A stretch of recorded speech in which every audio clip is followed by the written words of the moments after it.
آج انشاءاللہ عزیز جو ٹاپک جو عنوان ہم لیں گے وہ ہوگا عیش پرستی اور اسلام۔ یقیناً کہیں نہ کہیں مال سے نکلنے والی تہذیب یا مال ہونے کے بعد جس طرف انسانیت بڑھتی ہے یا انسانی گروہ بڑھتے ہیں یا شخصیت کے اعتبار سے بڑھتا ہے وہ عیش پرستی۔ شریعت نے یقیناً ان تمام چیزوں سے منع نہیں کیا، لیکن وہ اصل مقصد ہو جاتا زندگی جینے کا۔ مطلب اگر عیش پرستی نہ ہو تو آدمی کچھ کام کرنے کو تیار نہیں ہوتا۔ شریعت یہ چاہتی ہے کہ آپ دنیا کو حاصل کیجئے، کوئی مسئلہ نہیں، اتنا جتنا لمٹ میں، جتنا حلال طریقے سے ہو سکتا ہے، اس کے لیے مت بن جائیے۔ مطلب آخرت کے اعتبار سے میں نے کیا تیاری کیا مجھے نہیں معلوم، لیکن دنیا کے اعتبار سے میں نے اتنے گھر تو بنا دیے، کیسے بنائے اس سے مجھے کوئی پرواہ نہیں، کیسے ہوا مجھے اس سے کوئی لینا دینا نہیں، بس وہ ہے میرے پاس اور میرے لیے یہ کافی۔ یاد رکھ، اس عیش پرستی کو، اس سہولت کو لینے کے لیے آدمی نہ حلال دیکھ رہا ہے نہ حرام دیکھ رہا ہے، نہ دین دیکھ رہا ہے نہ ایمان دیکھ رہا ہے، نہ دن دیکھ رہا ہے نہ رات دیکھ رہا ہے، نہ دھوکہ دیکھ رہا ہے نہ ایمان۔ مطلب جو بھی ہو رہا ہے بس یہ عیش پرستی، سہولت حاصل کرنے کے لیے میرا پورا سٹرگل ہے کہ عیش پرستی یاد رکھیے ظالموں کی صفت ہے، اور ظالموں سے مراد وہ جنہوں نے حق کا انکار کیا، ظالموں سے مراد وہ جنہوں نے حق سے تجاوز کیا۔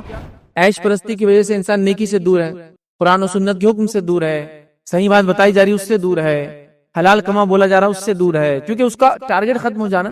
عیش پرستی اللہ تعالیٰ کی نعمتوں کی ناشکری یاد رکھ، عیش پرستی آخرت میں عذاب کا سبب بھی بننے والی ہے۔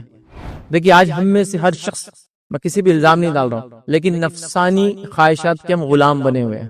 ہر چیز نفس کی چوائس اور نفس کے اعتبار سے کی جا رہی ہے، ہر چیز میں یاد رکھ۔ مطلب جس کو کہیں گے لگژریز آف لائف، مطلب زندگی کے اندر جو سہولتیں ہوتی ہے، تو مال کے ذریعے نعمتیں آ جاتی ہے، تو اس کی وجہ سے انسان کے اندر عیش پرستی بھی آ جاتی ہے، سستی ہے، کاہلی ہے، پیسے خرچ کرنا، مہنگی چیزوں کا استعمال کرنا۔ شریعت نے یقیناً ان تمام چیزوں سے منع نہیں کیا، لیکن وہ اصل مقصد ہو جاتا زندگی جینے کا۔ مطلب اگر عیش پرستی نہ ہو تو آدمی کچھ کام کرنے کو تیار نہیں ہوتا۔ جیسے اگر کہہ دیا جائے کہ ابھی باہر جانا لیکن تھوڑی دھوپ ہے، تو آدمی کہتا ہے نہیں تھوڑی دھوپ میں باہر نہیں جا سکتا ہوں، اس لیے کہ اس سے فلاں ہو سکتا ہے۔ تو مطلب ایک سستی، کاہلی، کبھی کبھار کبر، تکبر، کبھی کبھار برائی اور بہت ساری یاد رکھی چیزیں لاتا ہے، تو عیش پرستی اس کو کہیں گے۔ مطلب دنیا کے اندر غرق ہو جانا، دنیا کے اندر ڈوب جانا اور اس کے فائدوں کو حاصل کرنے کو زندگی کا مقصد سمجھنا، یہ پرابلم ہے اس کا۔ ورنہ پیسہ کمانا، پیسہ اپنے اوپر خرچ کرنا، پیسہ رشتہ دار پہ خرچ کرنا، یہ کوئی بری بات نہیں ہے، لیکن اسی میں اتنے انڈلج ہو جانا، اتنے غرق ہو جانا کہ زندگی کا مقصد ہی اس کو سمجھنے لگ جانا کہ عیش پرستی زندگی کا مقصد ہے۔ سہولتوں کو لینا، سہولتوں سے فائدہ اٹھانا، اور ذرہ برابر بھی سہولت نہ ہو تو پھر چیزوں کو چھوڑ دینا اور ترک کر دینا یاد رکھ۔ اور یقیناً چاہے ہم لوگ جس زمانے سے گزر رہے ہیں، اپنے آپ کو مالدار کہیں یا غریب کہیں، عیش پرستی تو تقریباً سب لوگوں میں آ چکی ہے۔ ایسے کتنے لوگ ہیں جو ٹھنڈے پانی کے بغیر جی نہیں سکتے ہیں۔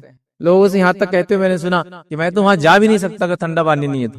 حالانکہ آپ بولیں گے مالی اعتبار سے، لیکن عیش پرستی کا اثر یہ ہوا سماج پر کہ ہر کوئی اس کا بینیفٹ کہیں نہ کہیں اٹھا رہا ہے۔ یاد رکھ، مطلب ایک آدمی غریب بھی ہے تو اس کو معلوم ہے کہ ایک لائف سٹائل کیسا ہوتا ہے، زندگی کیسے جینا چاہیے، اس کے پاس ایک تصور تو ہے کم از کم، اور جہاں موقع ملے وہ اس کا فائدہ اٹھانے کی کوشش کرتا ہے۔ عیش پرستی یاد رکھیے یہ بہت نقصان دہ چیز ہے، یاد رکھیے یہ فائدے مند نہیں۔ آپ نعمتیں اٹھائیے، اللہ نے دیا کھائیے، اچھی اچھی چیزیں پہنیے، لیکن اس کو مقصد مت سمجھیے، اس کو پرپز آف لائف مت سمجھیے، اس کو فوکس یا ایم آف لائف مت سمجھیے۔ اور یہاں جب فوکس اور ایم آف لائف وہ بن جاتا ہے تو پھر یاد رکھیے بربادی کرنا یا بربادی کی طرف انسانیت کو اور سماج کو اور سوسائٹیز کو لے کر جاتا ہے۔ یاد رکھیے، ٹھیک ہے۔ تو عیش پرستی کیا ہے؟ تو عیش پرستی سے مراد یہ ہے، یاد رکھیے، کہ انسان دنیاوی لذتوں اور چاہتوں کا بن کر رہ جائے۔ دنیاوی لذتیں اور چاہتے، لذتیں کھانے کے اعتبار سے اور چاہتے پہننے، اوڑھنے، رہنے اور رہن سہن کے اعتبار سے بن کر رہ جائے، مطلب اس کا پرپس یہی رہے، اور جو ہے اللہ تعالیٰ کی عنایت کردہ نعمتوں کے طریقے استعمال میں حد سے بڑھ جائے۔ اللہ تعالیٰ نے جو نعمتیں اس کو دیے اس کے طریقوں میں حد سے زیادہ بڑھ جائے، اور جسمانی لذتوں کو پانے کے لیے اپنی تمام تر توانائی صرف کر دے، اور پھر جتنی توانائی، جتنا فوکس ہے، جتنا اپنا پاور ہے، جتنی صلاحیت ہے، جتنی سکلز ہے، وہ سب ان سہولتوں کو پانے کے لیے انسان لگا دے۔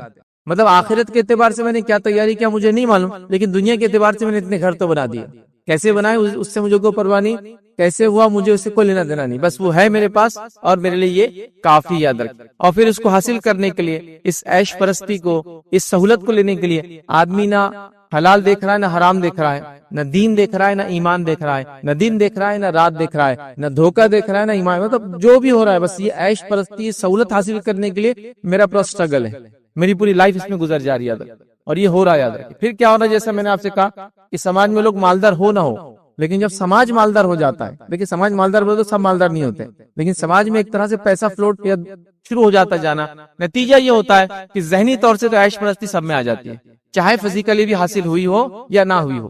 جیسا ایک انسان ہے، اس کو کار کے بارے میں کچھ نہیں پتا، لیکن آپ اس کو آفر کریں گے چلنے کا تو پوچھیں گے اسی کار ہے کیا، نہیں تو میں نہیں آتا۔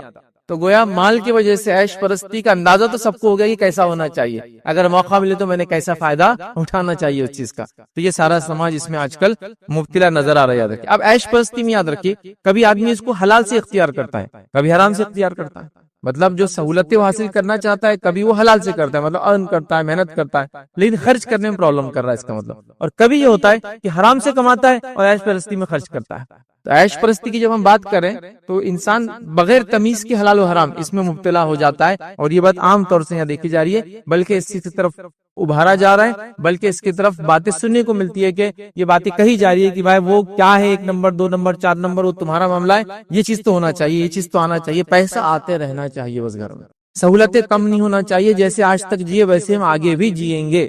اور پھر اس کے مظہر، مطلب جہاں جہاں اظہار ہوتا ہے اس چیز کا، وہ تمام چیزیں آپ دیکھتے ہیں، کپڑوں کے اندر، کھانے پینے کے اندر، گاڑیوں کے اندر، اور دیگر سہولتیں آج کل جو استعمال کرتے ہیں، اس کو آپ محسوس کر سکتے ہیں کہ یہ عیش پرستی کے اثرات ہمارے اوپر، ہمارے سماج پر، ہم لوگوں پر بہت زبردست انداز سے آ چکے ہیں۔ اور کئی بار بچوں کو آپ نے سنو گا فلاں کام کر لو تو وہ آپ کو بول رہے ہیں، حالانکہ آپ ہی ان کے باپ ہیں، ہمارے باپ دادا نے نہیں کیے۔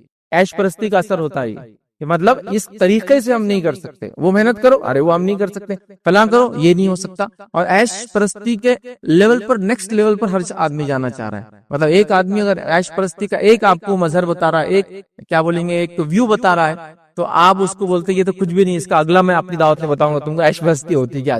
کہ تیسرا اس سے آگے، اور سب ایک دوسرے سے دوڑ رہے ہیں کہ کون کتنا عیش پرست ہے، وہ جو ہے بتائے۔ تو بہرحال یہ بہت زیادہ جس کو ہم کہیں گے مادے کو استعمال کرنا، مادے کو کمانا، مادے کے لیے، مٹیریلزم کے لیے جینا، اور مادے کو حاصل کر کے اپنے اوپر لگانا، یہ عیش پرستی یاد رکھیں۔ اور اس میں اصل ٹارگٹ کو بھول گئے ہم کہ اگر اللہ نے سہولت دی تو اٹھائیے آپ، لیکن نہیں ہے تو کام نہیں رکیں گا، میں کام تو کرتا چلا جاؤں گا، لیکن ہمارے حالت ویسے نہیں، اگر کروں گا تو ایسے کروں گا، نہیں تو میں چیز کو نہیں کروں گا، کیونکہ وہ گول جو ہے وہ عیش پرستی ہے۔ تو بہرحال اس کا بڑے نقصانات ہیں۔ آئیے آج کے اس لیکچر میں عیش پرستی کے آپ کے سامنے جو ہے 5 پوائنٹ میں یہ بات کو رکھنے کی کوشش کروں گا۔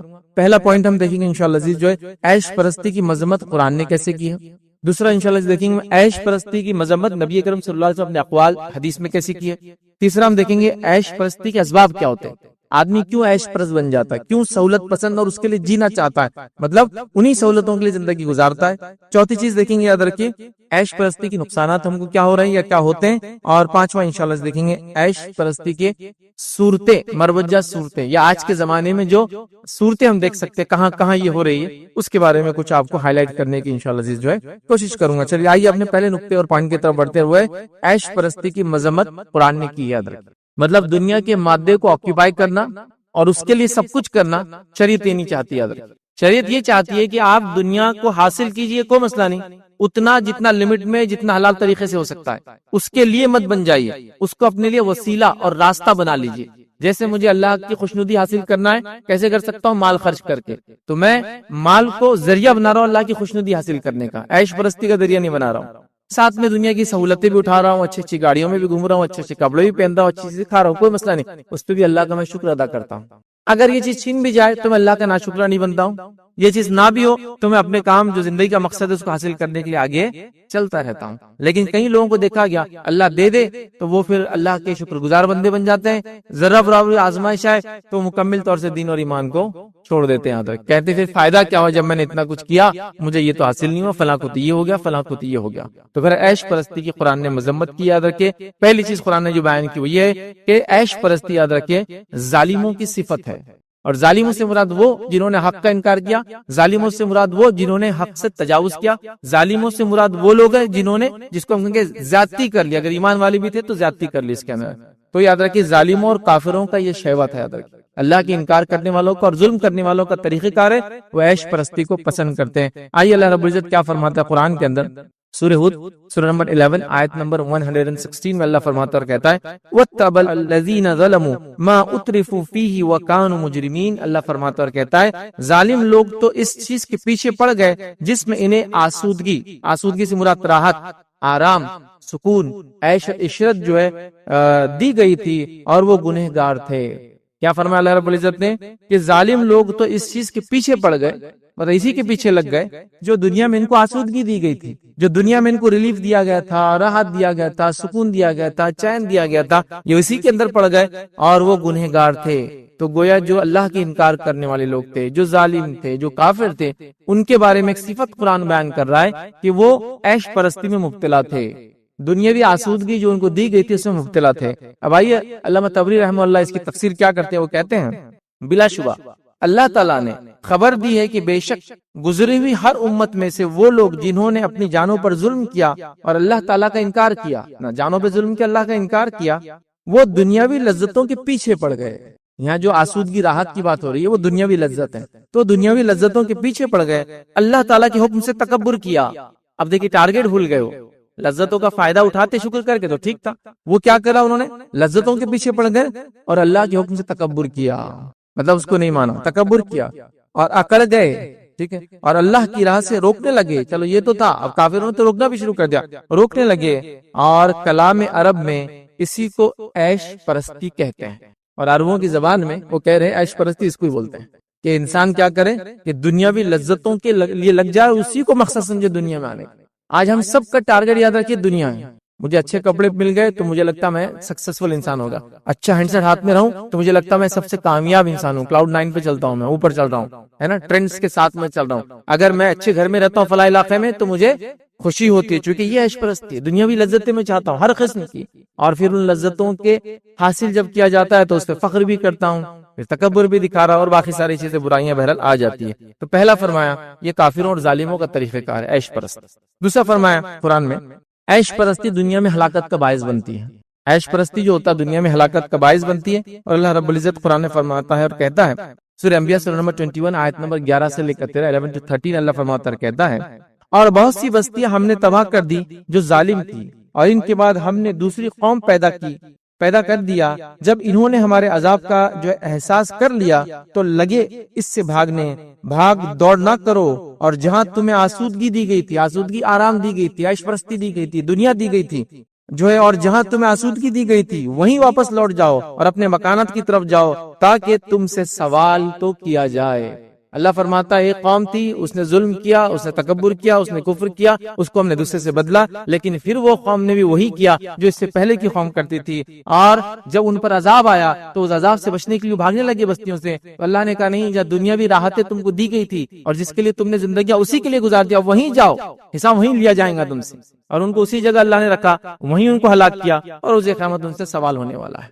تو یہاں پتہ چلا دنیا میں ہلاکت کا باعث یہ دنیاوی آسودگی، عیش پرستی بنا، اور اللہ نے پھر عیش پرست لوگوں کو جنہوں نے دنیا کو ٹارگٹ بنا دیا تھا عذاب بھی دیا، تو اسی عیش پرستی کی حالت میں دیا، حالانکہ اس سے بھاگ رہے تھے، ان کو اندازہ ہو گیا تھا عذاب آ رہا ہے، اب ہم نکلتے ہیں، اللہ نے کہا واپس جاؤ ان گھروں کے اندر، ان بستیوں کے اندر، اس عیش پرستی کے اندر، اور اسی میں ان کو مبتلا کیا، وہیں ان کی پکڑ ہوئی۔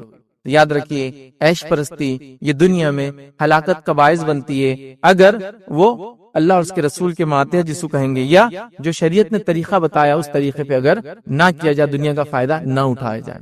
آج ہم لوگ یہ یقیناً لیکچرز میں، درس میں، دروس میں سنتے ہیں کہ دنیا کا فائدہ اٹھانا جائز ہے، لیکن دنیا کے فائدے کے لیے ہی سب کچھ کیا جا رہا ہے۔ پرابلم یہ ہے دین، ایمان، حلال، حرام، صحیح، غلط، کوئی چیز نہیں، بس اگر مجھے آرام ملتا ہے، سہولت ملتی، مال آتا ہے تو آنے دو، یہ سب سے بڑا پرابلم ہے عیش پرستی۔ تیسرا یاد رکھیے عیش پرستی نہ صرف قوموں کی ہلاکت کی باعث ہوتی ہے، عیش پرستی کی وجہ سے دوسرے لوگ بھی ہلاک ہو جاتے ہیں، ان کے اطراف میں رہنے والے، مطلب عیش پرست لوگوں کے اطراف میں رہنے والے لوگ بھی جب عذاب آتا ہے اس میں مبتلا ہو جاتے ہیں۔ یہ الگ بات ہے کہ روز قیامت جب اٹھیں گے تو اپنی نیتوں کے اعتبار سے سب اٹھیں گے، یہ بات ہے، لیکن دنیاوی ایک نقصان تو ان کو بھی ہوتا ہے، ٹھیک ہے۔ نبی اکرم صلی اللہ علیہ وسلم کی ایک روایت ہے، طویل روایت ہے، ویسے مفہوم رکھ رہا ہوں تاکہ آپ بات سمجھیں اور ایک غلط فہمی ہوتی ہے اس کا ازالہ بھی ہو جائے۔ بہت سارے لوگ سوال کرتے ہیں زلازل آتے، عذابات آتے، تو کیا ہر آدمی جو اس میں ہلاک ہوتا ہے وہ گنہگار ہوتا ہے؟ تو یاد رکھیے جب اللہ کے عذابات آتے ہیں اس میں ہر آدمی مرنے والا گنہگار نہیں ہوتا ہے، کبھی کبھار عام آدمی بھی اس میں پسے جاتا ہے، یاد رکھیں، چونکہ گناہ زیادہ ہوتا تھا، اللہ نے جب بستی کو ہلاک کیا تو کچھ لوگ گناہ مبتلا نہیں تھے لیکن وہ بھی ہلاک ہوتے ہیں، لیکن جب قیامت دن اٹھیں گے سب اپنی اپنی نیتوں پہ اٹھا جائیں گے، جو گناہ میں تھا وہ گناہ کے اعتبار سے، جو نیک تھا وہ نیکی کے اعتبار سے۔ اس کے لیے جو دلیل ہے یہ ہے کہ نبی اکرم صلی اللہ علیہ وسلم نے پچھلے سال ہم نے وہ روایت دیکھی تھی، مہدی جب آئیں گے اس وقت کا وہ واقعہ ہے کہ پوچھا کہ کیسے پتا چلے گا کہ مہدی یہ حق ہے، تو نبی اکرم صلی اللہ علیہ وسلم نے فرمایا کہ ایک فوج نکلیں گی جو شام میں فلاں مقام پر آئیں گی، وہاں جو ہے جمع ہوں گی اور لوگ اس کو دیکھنے کے لیے آئیں گے، ٹھیک، کچھ لوگ دیکھنے آئیں گے، کچھ لوگ پکڑ کے لا جائیں گے، کچھ لوگ لڑنے آئیں گے، اور وہاں کیا ہوں گا، زلزلہ آ جائے گا اور سارے کے سارے ہلاک ہو جائیں گے۔ تب ایک صحابیہ نے پوچھا اللہ کے رسول، وہاں تو کچھ لوگ صرف دیکھنے آئے ہوں گے کہ اتنی بڑی فوج جمع ہو رہی ہے، اور کچھ تو غلام ہوں گے پکڑ کے لا جائیں گے، ان کا کیا قصور؟ تو کہا یہ اپنی نیتوں کے مطابق اٹھائے جائیں گے، لیکن عذاب میں تو سب مبتلا ہو گئے نا اس وقت۔ تو پتہ چلا اگر میجورٹی پاپولیشن سن کر رہی ہے تو جب عذاب آتا ہے تو مائنورٹی اگر اس کے اندر اچھی بھی ہو تو وہ بھی عذاب میں مبتلا ہوتی ہے، ہاں اٹھیں گی اپنی نیت کے اعتبار سے۔ تو عیش پرستی دوسروں کی ہلاکت کا باعث بنتی ہے ان لوگوں کے علاوہ جو عیش پرستی کرتے ہیں۔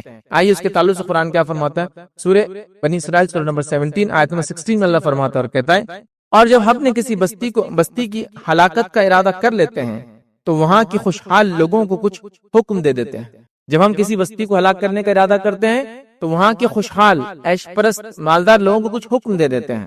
پھر اللہ فرماتا ہے حکم دے دیتے ہیں اور وہ اس بستی میں کھلی نافرمانی کرنے لگ جاتے ہیں، لیکن وہ لوگ اس حکم کو نہیں مانتے اور اس بستی میں کھلی نافرمانی کرنے لگتے ہیں تو ان پر عذاب کی بات ثابت ہو جاتی ہے، پھر ہم اسے تباہ و برباد کر دیتے ہیں۔ تو وہ بستی پھر تباہ اور برباد ہوتی ہے۔ تو پہلے ان لوگوں کو جن کو دنیاوی آسودگی دی گئی تھی، مالدار تھے، ان کو اللہ حکم دے دیتا ہے، جب وہ حکم کو نہیں مانتے اللہ عذاب بھیج دیتا ہے، اور یقیناً جب عذاب آتے ہیں بستیوں پر تو ساری کی ساری بستی ہلاک اور برباد ہو جاتی ہے۔ تو عیش پرستی دوسروں کی ہلاکت کا بھی ذریعہ بنتا ہے۔ اسی طرح یاد رکھیں عیش پرستی کا نقصان یہ جو قرآن نے بیان کیا وہ یہ ہے کہ یہ نیکی سے دوری کا سبب بھی ہے۔ عیش پرستی کی وجہ سے انسان نیکی سے دور ہے، قرآن و سنت کے حکم سے دور ہے، صحیح بات بتائی جا رہی اس سے دور ہے، حلال کما بولا جا رہا اس سے دور ہے، کیونکہ اس کا ٹارگٹ ختم ہو جانا۔ جیسا مثال کے طور پر کوئی شخص راستے میں دکھا، میں کوئی کام کر رہا ہوں جو غلط ہے، میں وہاں سے بھاگ جاتا ہوں، اب یہ پکڑیں گا مجھے بولیں گا غلط ہے، ابھی اس کی باتیں کیا سنتے، اس کو کیا سمجھتا غلط اور صحیح، اب دنیا میں رہنا ہے تو یہ سب چیزیں تو کرنا پڑیں گی نا، تو انسان ایسا سوچتا ہے، تو نیکی سے دوری کا سبب بھی بنتا ہے، یاد رکھیے۔ آئیے اللہ رب العزت قرآن میں کیا فرماتا ہے، سورہ توبہ سورہ نمبر 9 آیت نمبر 81 میں اللہ فرماتا اور کہتا ہے، اللہ تعالیٰ نے حکم دیا جہاد کرنے کا، جنگ کرنے کا، کچھ لوگوں نے اس کو پسند نہیں کیا۔ قرآن میں اللہ رب العزت فرماتا ہے اور کہتا ہے، اور اس طرح سے فرمایا، پیچھے رہ جانے والے لوگ رسول اللہ صلی اللہ علیہ وسلم کے جانے کے بعد اپنے بیٹھے رہنے سے خوش ہوئے۔ اللہ فرما رہا ہے کہ نبی اکرم صلی اللہ علیہ وسلم حکم آیا، آپ نکل گئے جنگ کے لیے، جو لوگ پیچھے بیٹھ گئے نہیں آئے تو اللہ فرما رہا ہے کہ پیچھے بیٹھے رہنے پر خوش ہوئے، اور انہوں نے ناپسند کیا کہ اپنے مالوں اور اپنی جانوں کے ساتھ اللہ کی راہ میں جہاد کرے۔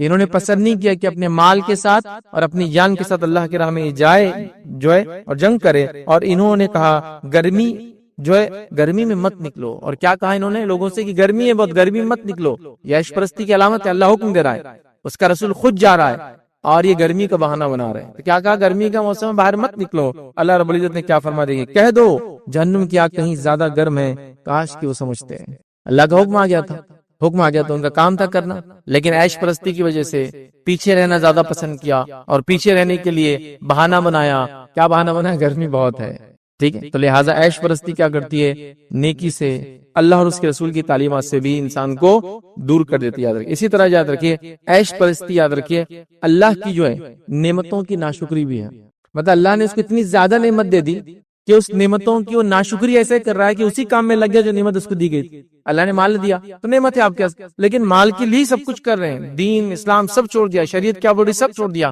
ظاہر سی بات ہے آپ نے یہ غلط کام کیا۔ عیش پرستی اللہ تعالیٰ کی نعمتوں کی ناشکری یاد رکھیں، چونکہ اگر اللہ نے کچھ دیا تھا تو آپ اللہ کا شکر بجا لاتے، ناشکری نہ کرتے۔ آئیے اللہ رب العزت کیا فرماتا ہے، اور بڑی پیاری آیت ہے، یاد رکھیں، آپ نے بار بار سنی گی، سورہ فجر کی آیت ہے، سورہ فجر سورہ نمبر 89 آیت نمبر 15 to 19۔ دیکھیے اللہ کیا فرماتا ہے، کہتا ہے، اور انسان کا حال یہ ہے کہ جب ہم اس کا رب اسے آزماتا ہے، دیکھیے الفاظ کیا ہے، مبتلا ہو، ابتلا کرتا ہے، اس کو آزمائی بولتے ہیں۔ جب اس کا رب اسے آزماتا ہے، اور کیسے آزماتا ہے معلوم آپ کو، اللہ فرما رہا ہے اس کو اکرام دیتا ہے اور نعمتیں دے دیتا ہے۔ تو اللہ کیا فرما رہا ہے، نعمتیں دینا یہ آزمائش ہے انسان کی، تو اللہ فرما رہا ہے کہ اس کا آزماتا ہے رب اور عزت اور نعمت دیتا ہے، تو وہ کہنے لگتا ہے فَيَقُولُ رَبِّي أَكْرَمَنِ، تو وہ کہتا ہے میرے رب نے تو میرا اکرام کیا، مجھے عزت نوازی۔ تو یہاں اللہ نے لفظ کہا کہ جب اس کا رب نعمت دیکھ کے اس کا ٹیسٹ لیتا ہے تو وہ انسان کہتا ہے اللہ نے میرے ساتھ اکرام کیا، اچھا معاملہ کیا. ٹھیک ہے، آگے فرمایا اللہ رب العزت نے وَأَمَّا إِذَا مَا ابْتَلَاهُ، اور جب اللہ اس کو پھر مبتلا کرتا ہے کس چیز کے اندر، فَقَدَرَهُ عَلَيْهِ رِزْقَهُ، اور اس کے رزق کو کم کر دیتا ہے. یہ بھی ٹیسٹ کہا اللہ نے. پھر اس کو دوسرے فیز میں لائف کے مبتلا کر رہا ہے، اس کے رزق کو بقدر دے رہا ہے، جتنی ضرورت ہے اتنے دے رہا ہے. تو کیا کہتا ہے معلوم انسان، اللہ فرما رہا ہے فَيَقُولُ رَبِّ أَهَانَنِ، تو کہتا ہے اللہ نے مجھے ذلیل کر دیا. مطلب اللہ نے اگر نعمت دی جو کہ آزمائش ہے، تو جب وہ ملتی ہے تو کہتا ہے اللہ نے مجھے عزت بخشی ہے، میرے ساتھ اچھا سلوک کیا، میرا اکرام کیا گیا. اور جب اللہ پھر دوسرا ٹیسٹ لیتا ہے نعمت کو لے کر، رزق کو اتنا ہی دیتا ہے جو اس کو ضرورت ہے اتنی، تو کیا کہتا ہے میرے رب نے تو مجھے ذلیل کر دیا، رسوا کر دیا مجھے. تو یہاں دیکھیے آپ، عیش پرستی اللہ کی نعمتوں کی ناشکری ہے. چونکہ عیش پرستی دی گئی تو اللہ کا شکر گزار ہو گیا، چھینتے گھر مجھے اللہ نے ذلیل کر دیا، میں اس لائق تھوڑی تھا، اتنی عبادت تھی کہ اس کے نتیجے میں یہ زندگی ملی آخر میں مجھے.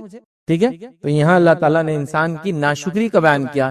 جب دیتے ہیں ہم تو بندہ ہمیں کہہ رہا ہے کہ اللہ نے مجھے نوازا، مطلب میرا اکرام کیا.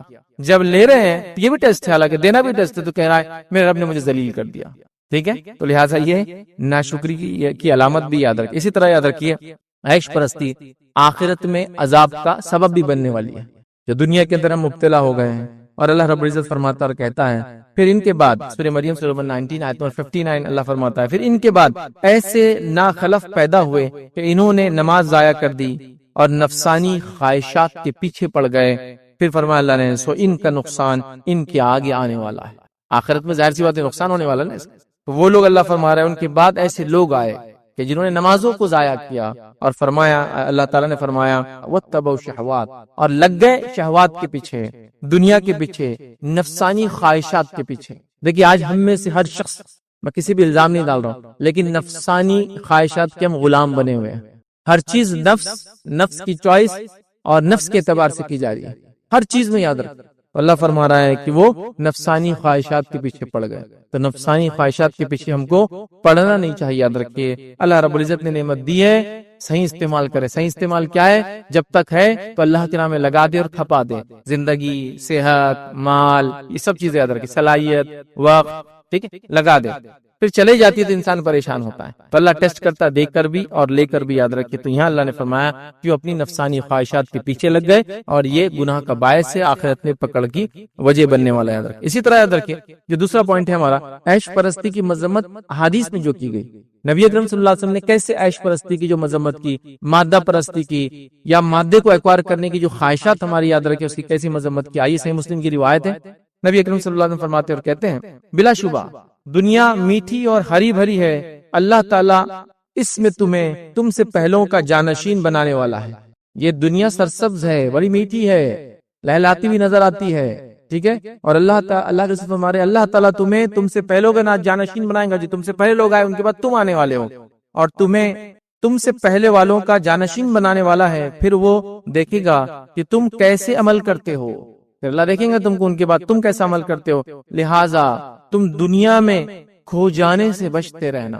تو لہٰذا تم دنیا میں کھو جانے سے بچتے رہنا، مطلب اس میں مبتلا، ڈوب مت جانا اس کے اندر. یہ مقصد نہیں تمہارا، مبتلا دنیا میں جو ہے کھو جانے سے بچتے رہنا. اور فرمایا اور عورتوں کے فتنے مبتلا ہونے سے بچتے رہنا. اور ہم نے اس سے پہلے دیکھا تھا کہ بنی اسرائیل کا فتنہ وہ عورت کی خاتون ہوا. اور فرمایا اس امت کا فتنہ مال ہے. تو دونوں کی بات یہاں ایک ساتھ کر دی، تم ان سے بچتے رہنا. مال کا فتنہ اور عورت کا فتنہ. اور میں نے یہ بات واضح کی تھی، مال بھی بری چیز نہیں ہے اور خاتون بھی بری چیز نہیں ہے. عورت یہ دو اچھی چیز ہے، لیکن استعمال جب غلط ہوگا تو سب سے بری چیز سماج کے لیے بن جاتی ہے. ٹھیک، مطلب ایک میں آپ کہے کہ چھری کا کیا معاملہ تھا، آپ کی چھری تو بڑی استعمال کی چیز ہے، سبزی کاٹی جا رہی ہے، فلاں ہو رہا ہے، یہ ہو رہا ہے اور سب کچھ ہو رہا ہے، لیکن اس کا غلط استعمال بھی ہوتا ہے تو بہت زیادہ نقصان دیتی ہے. پھر ہو جاتا ہے انسانی جسم کاٹ سکتا ہے، انسان کسی کا قتل کر دیتا ہے اس سے، تو وہ اتنی بری چیز ہے، لیکن چیز اپنے ذات سے اچھی ہو، اچھے استعمال کے لیے بنی. ٹھیک ہے، تو یہ یاد رکھیں. تو یہاں اللہ کے صرف ہمارے تو تم یاد رکھو اس میں دنیا میں غرق ہو جانے میں، اس میں کھو جانے سے بچتے رہنا. آج دنیا کے اندر ہم مکمل طور سے کھو گئے ہیں.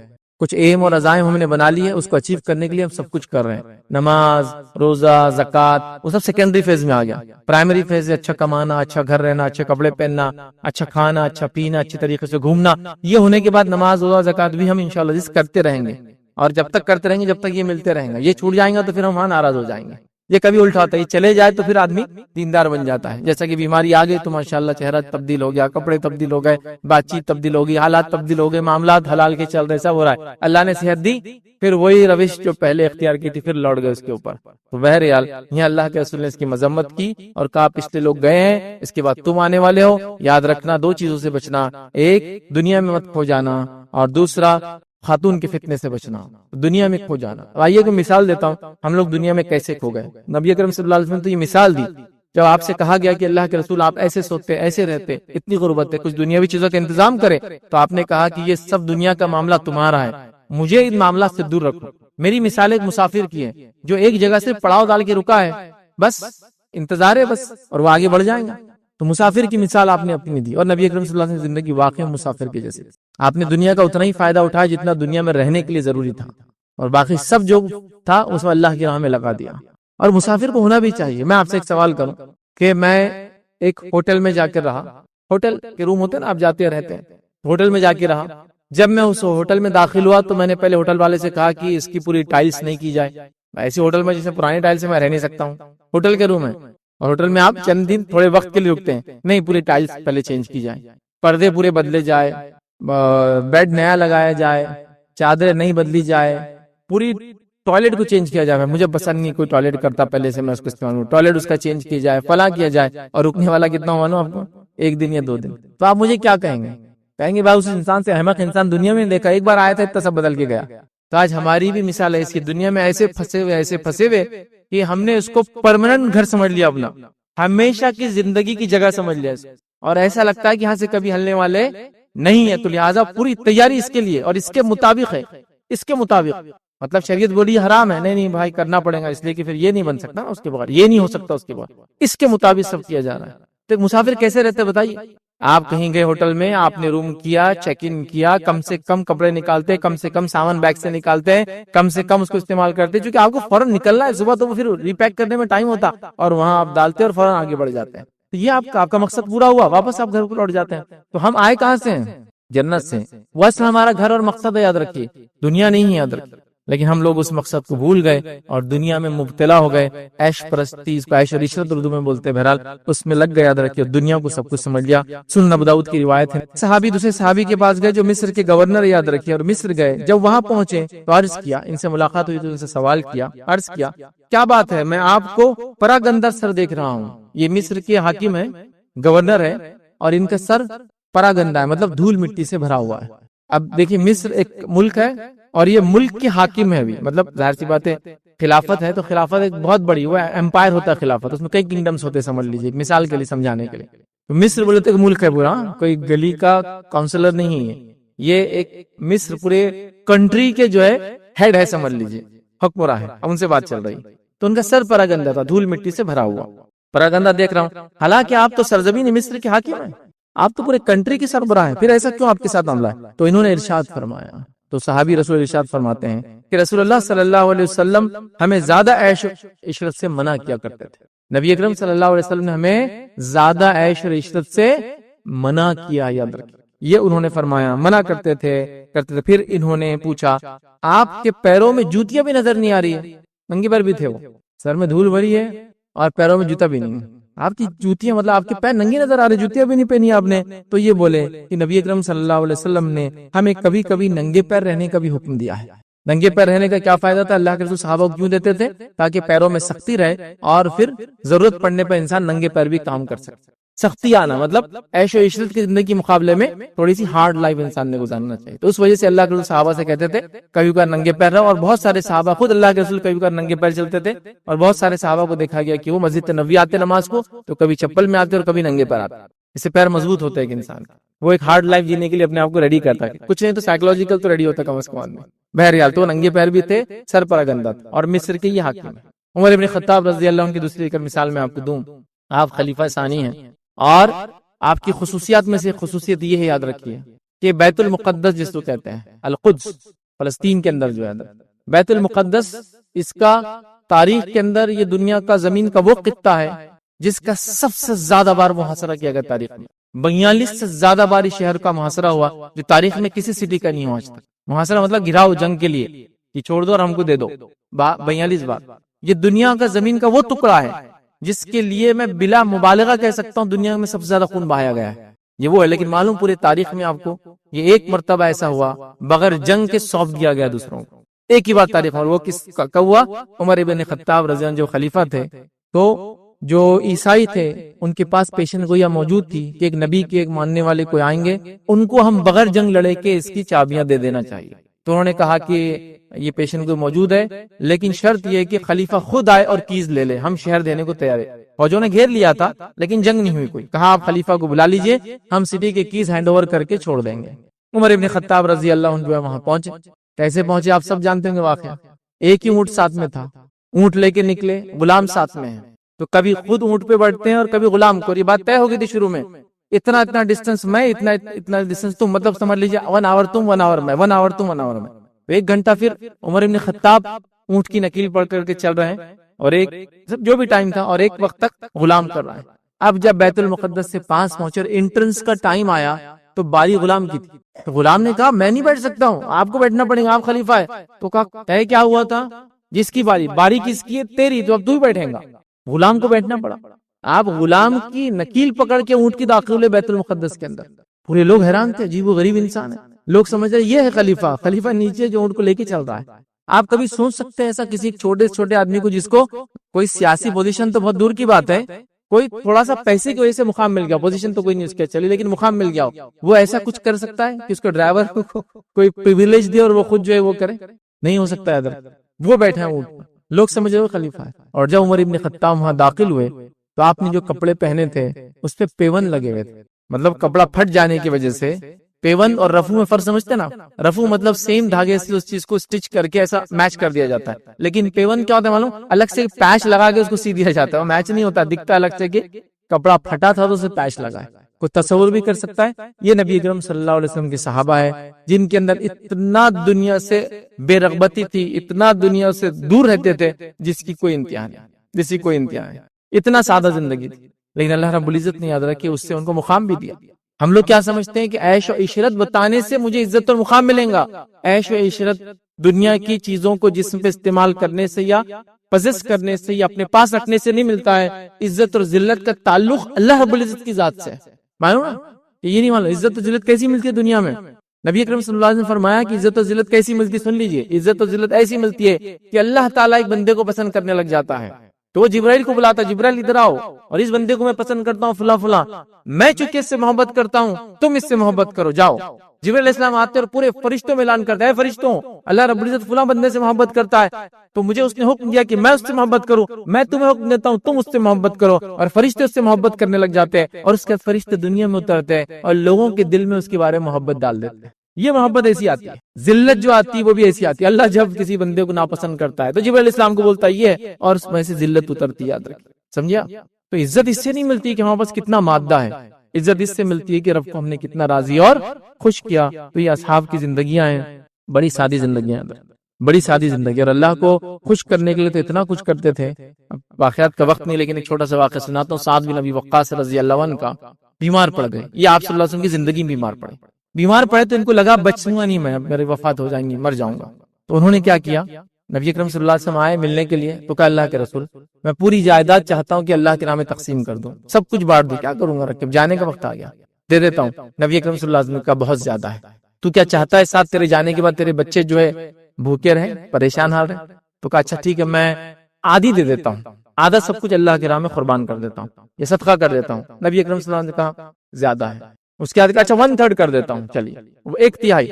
تو آپ صلی اللہ علیہ وسلم خاموش رہے۔ ایک روایت میں کہا یہ بھی زیادہ ہے، لیکن اس پر آپ نے اظہار ایسا خیال کیا کہ کیا جا سکتا ہے، تو انہوں نے پوری جائیداد کا 1/3 نکال کے اللہ کے راہ میں صدقہ کر دیا، سب چیزیں، مطلب کیش جو ہوں گا، زمینات جو ہوں گی، غلہ جو ہوں گا، جانور جو ہوں گے، سب 1/3 صدقہ کر دیا۔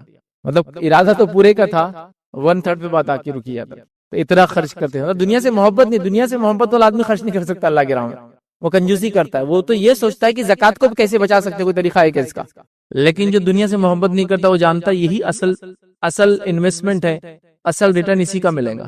وہ بیمار ہوئے، فوراً کہا کہ میں صدقہ کرنا چاہتا ہوں، دنیا کا لگاؤ نہیں تھا۔ ماں عائشہ کے پاس ایک مرتبہ یہ 1 لاکھ درہم کسی نے لا کے ہدیہ کیا، امت کی ماں ہے تو صحابہ لاتے تھے، ہدیہ کرتے تھے، یہ اللہ کے رسول کے جانے کے بعد کا واقعہ ہے۔ انہوں نے اپنی لونڈی کو بلا، ادھر آؤ، غلام ہوتے تھے اس زمانے میں، وہ خاتون غلام تھا، ادھر آؤ، اس کو دیکھ کے آؤ، اس کو دیکھ کے آؤ، اس کو دیکھ کے آؤ، کسی کا خرچ چکا رہی ہے، کسی کی مدد کر رہی ہے، کسی غلہ بن، اس کو دیکھ کے آؤ، اس کو دیکھ کے آؤ، اس کو دیکھ کے آؤ، کہتی گئی۔ شام ہوئی تو نفل روزہ رکھا تھا، شام ہوئی تو اس لونڈی سے کہا کہ کھانے کے لیے افطار میں کچھ لاؤ، تو کہا افطار کے لیے تو کچھ بھی نہیں گھر کے اندر، تو کہا 1,00,000 درہم آئے تھے نا آج، تو کہا آپ اس کو دیکھ کے آؤ، اس کو دیکھ کے آؤ، اس کو دیکھ کے آؤ، پورا ختم ہو گیا۔ اچھا ختم ہو، کوئی بات نہیں، اگلی بار آئے تو مجھے ختم ہونے سے پہلے یاد دلا دینا کہ تھوڑا اپنے لیے بھی رکھ لینا چاہیے۔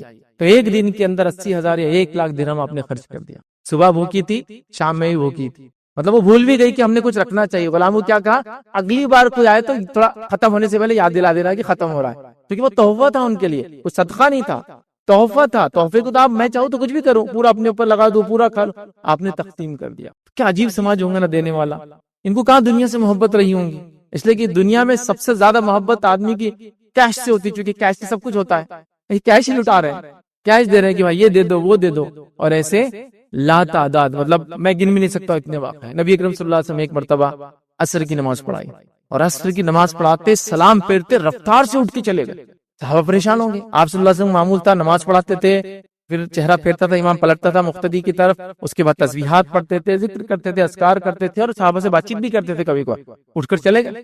صحابہ پریشان، پھر تھوڑی دیر بعد آئے، ہم نے کہا اللہ کے رسول آپ اٹھ کر کیوں گئے، ہم فکر مند ہو گئے تھے، تو کہا میں اس لیے گیا کہ نماز پڑھ رہا تھا تو اس میں مجھے ایک بات یاد آ گئی، کچھ سونا جو میرے پاس بچا ہے، میں نہیں چاہ رہا تھا کہ رات اس کے ساتھ گزرے، میں گیا صدقہ کیا اور واپس آ گیا، نہیں چاہ رہے تھے کہ وہ ساتھ رہے، کیونکہ نبی اکرم صلی اللہ علیہ وسلم یہ دعا کرتے تھے۔ کیا دعا کرتے تھے؟ دعا یہاں آ رہی، اسے مسلم کی روایت ہے، آپ صلی اللہ علیہ وسلم دعا کرتے تھے، اے اللہ آل محمد کی روزی کم سے کم کھانے جتنی کر دے۔ آپ یہ دعا کرتے تھے کہ اللہ اتنا دے کہ بس محتاج نہ رہو مانگنے کا، بس اس سے زیادہ نہیں چاہیے۔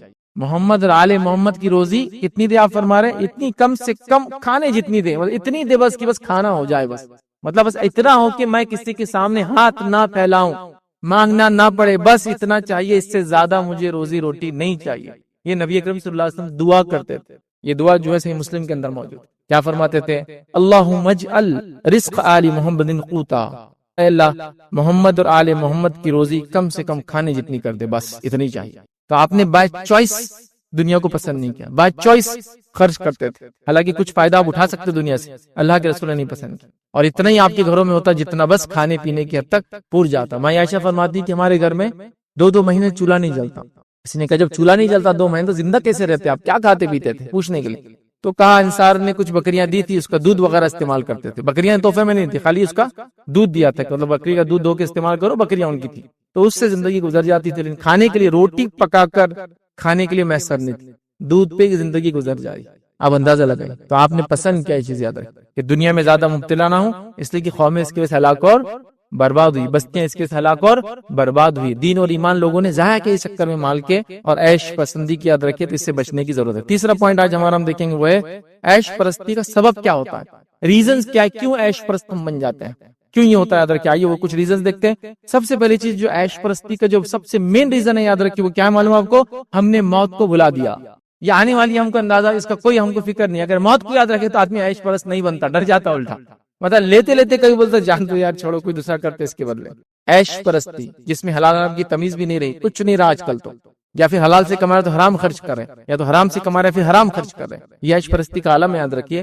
سب سے پہلی وجہ ہے موت کو بھول جانا۔ جب انسان موت کو یاد رکھتا ہے، یاد رکھیے وہ عیش پرست نہیں ہو سکتا ہے، پھر وہ دنیا دار نہیں بن سکتا ہے، پھر وہ ڈرتا ہے اس چیز سے کہ میری آنکھ بند ہونے والی ہے، اور آنکھ بند ہوتے ہی انسان دنیا میں چاہے جہاں پیدا ہوا ہو، جس قوم اور نسل میں رہا ہو، آنکھ بند ہوتے ہی وہ مسلمانوں کے پاس چلا جاتا، فرشتے آ جاتے اس کو لینے کے لیے، اور پھر حساب و کتاب وہاں سے چالو ہو جاتا ہے، چاہے کوئی مانے یا نہ مانے، معاملہ تو سب کا ایک جیسے ہی ہونے والا ہے، اور پھر فرشتے آ جاتے ہیں اور ایک الگ ہی دنیا انسان کے سامنے آ جاتی ہے جو اس نے تصور یا اس کا خیال بھی نہیں کیا ہوگا۔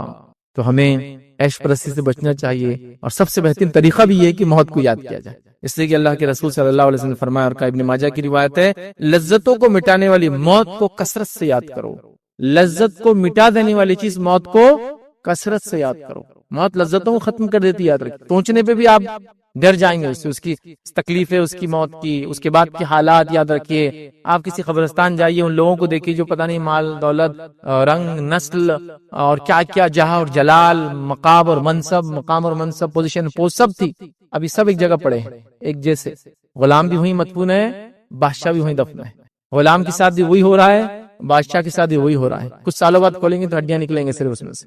تو دیکھ کر عبرت حاصل ہوتی. سب کو یہاں جانا ہے. مٹی ظاہر سی بات ہے وہیں سے وہیں جانا ہے، یہ ایک ذریعہ ہے. پھر اٹھنے والے، پھر حساب کتاب ہونے والا ہے، پھر ایک لمبی زندگی ہے جو ہمیشہ ہمیشہ چلنے والی.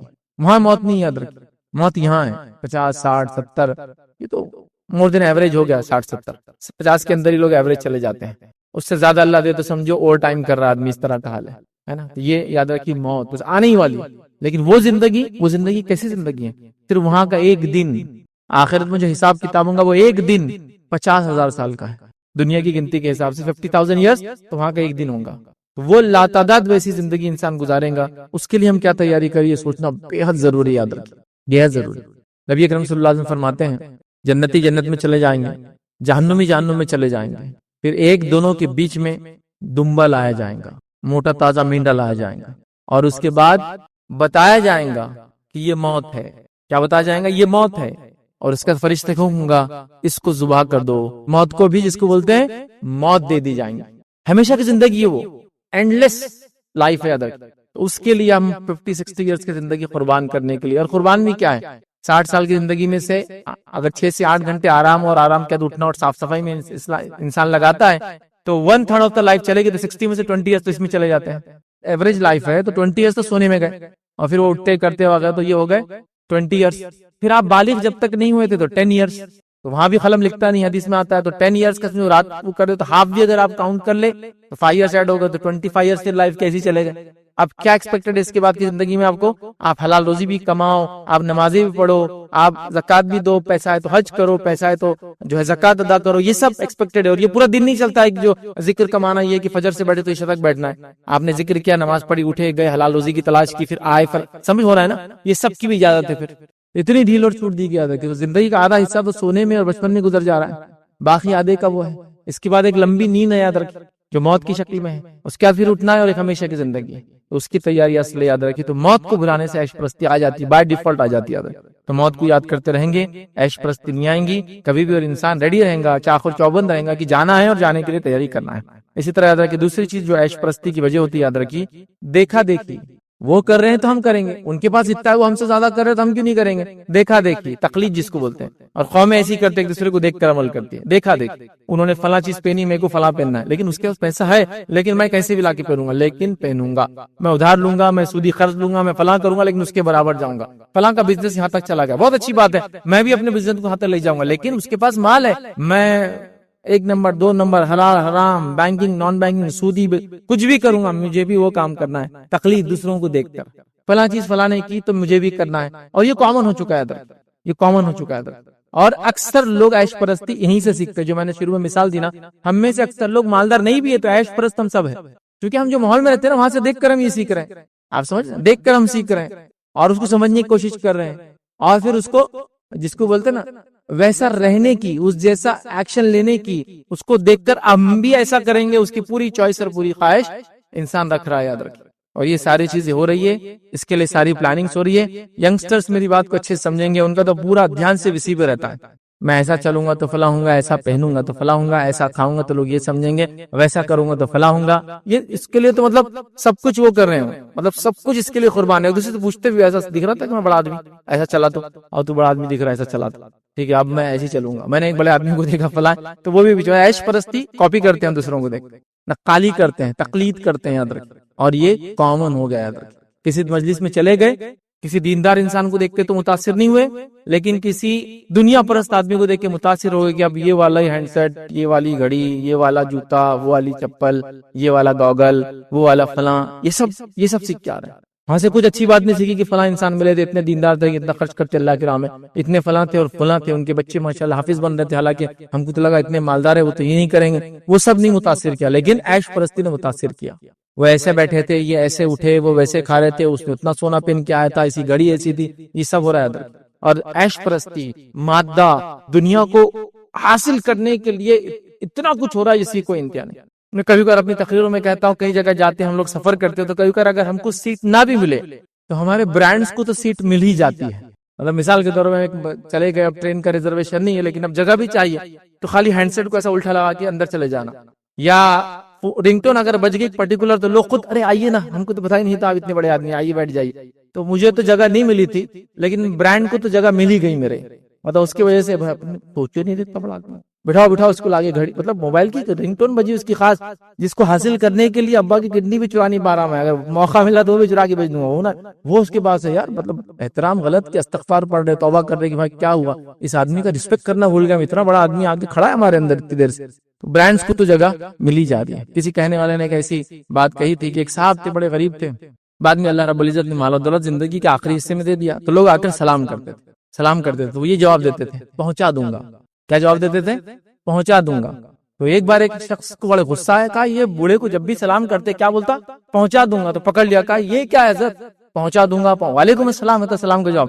تو کہا دیکھو میں اس بستی میں کتنے سالوں سے رہ رہا ہوں، تم سب کو میں نے دیکھا ہے، جب پیسہ نہیں تھا تو تم نے تو کبھی سلام کیا نہیں، اب سلام کر دے تو جس کو کیا میں اس کو پہنچا دوں گا جا کر. آپ سلام کیوں کر رہے؟ اس کی مال و دولت کی وجہ سے. تو کیا کہہ رہے تھے؟ پہنچا دوں گا، کیونکہ مال و دولت گھر پر ہے، ان کو لے آ کے پہنچا دوں گا. میں فلاں نے سلام کیا آپ کو، مجھے تو سلام نہیں کیا، میں وہی انسان ہوں جو پہلے تھا ابھی بھی ہوں. ہم کتنے دیکھیے نوجوان کانشیس اس بارے میں، دنیا کے بارے میں، مادے کے بارے میں، مادے کو حاصل کرنے کے بارے میں، دوسروں کو دیکھ کر دیکھیے، ہو سکتا ہے وہ آدمی جس کو آپ دیکھ رہے ہیں اللہ نے اس کو نوازا ہے تو وہ استعمال کر رہا ہے. اگر اس کی نیت دکھاوے کے لیے، دنیا پرستی کی نہیں، تو اللہ اس کو بھی اس کا اجر دیں گا، وہ ایک الگ چیز ہے. لیکن میں اس سے کیوں کاپی کرنے کے چکر میں جاؤں؟ میرے لیے کیا ضروری ہے اس جیسا میں بنوں؟ اور یہ بہت کامن ہو چکا ہے ینگسٹرز کے اندر. تو تقلید یاد رکھیے، دیکھا دیکھی جس کو بولوں گا، یہ بڑی وجہ ہے. مرد کیا، بچے کیا، عورتیں کیا، سب اس میں مبتلا ہے. ایک خاتون کسی کی دعوت میں جا کے آ گئی، اپنے کو بس ایسی دعوت کرنے کا، پوری زندگی کا مقصد ایسی دعوت کرنا ہے. اپنے کو ایسے کپڑے لینے کا، پوری زندگی کا مقصد ایسے کپڑے لینا. بچوں کو سکھا رہی ہے ایسا رہنا، یہ کپڑے پہن کے ویسا کرنا.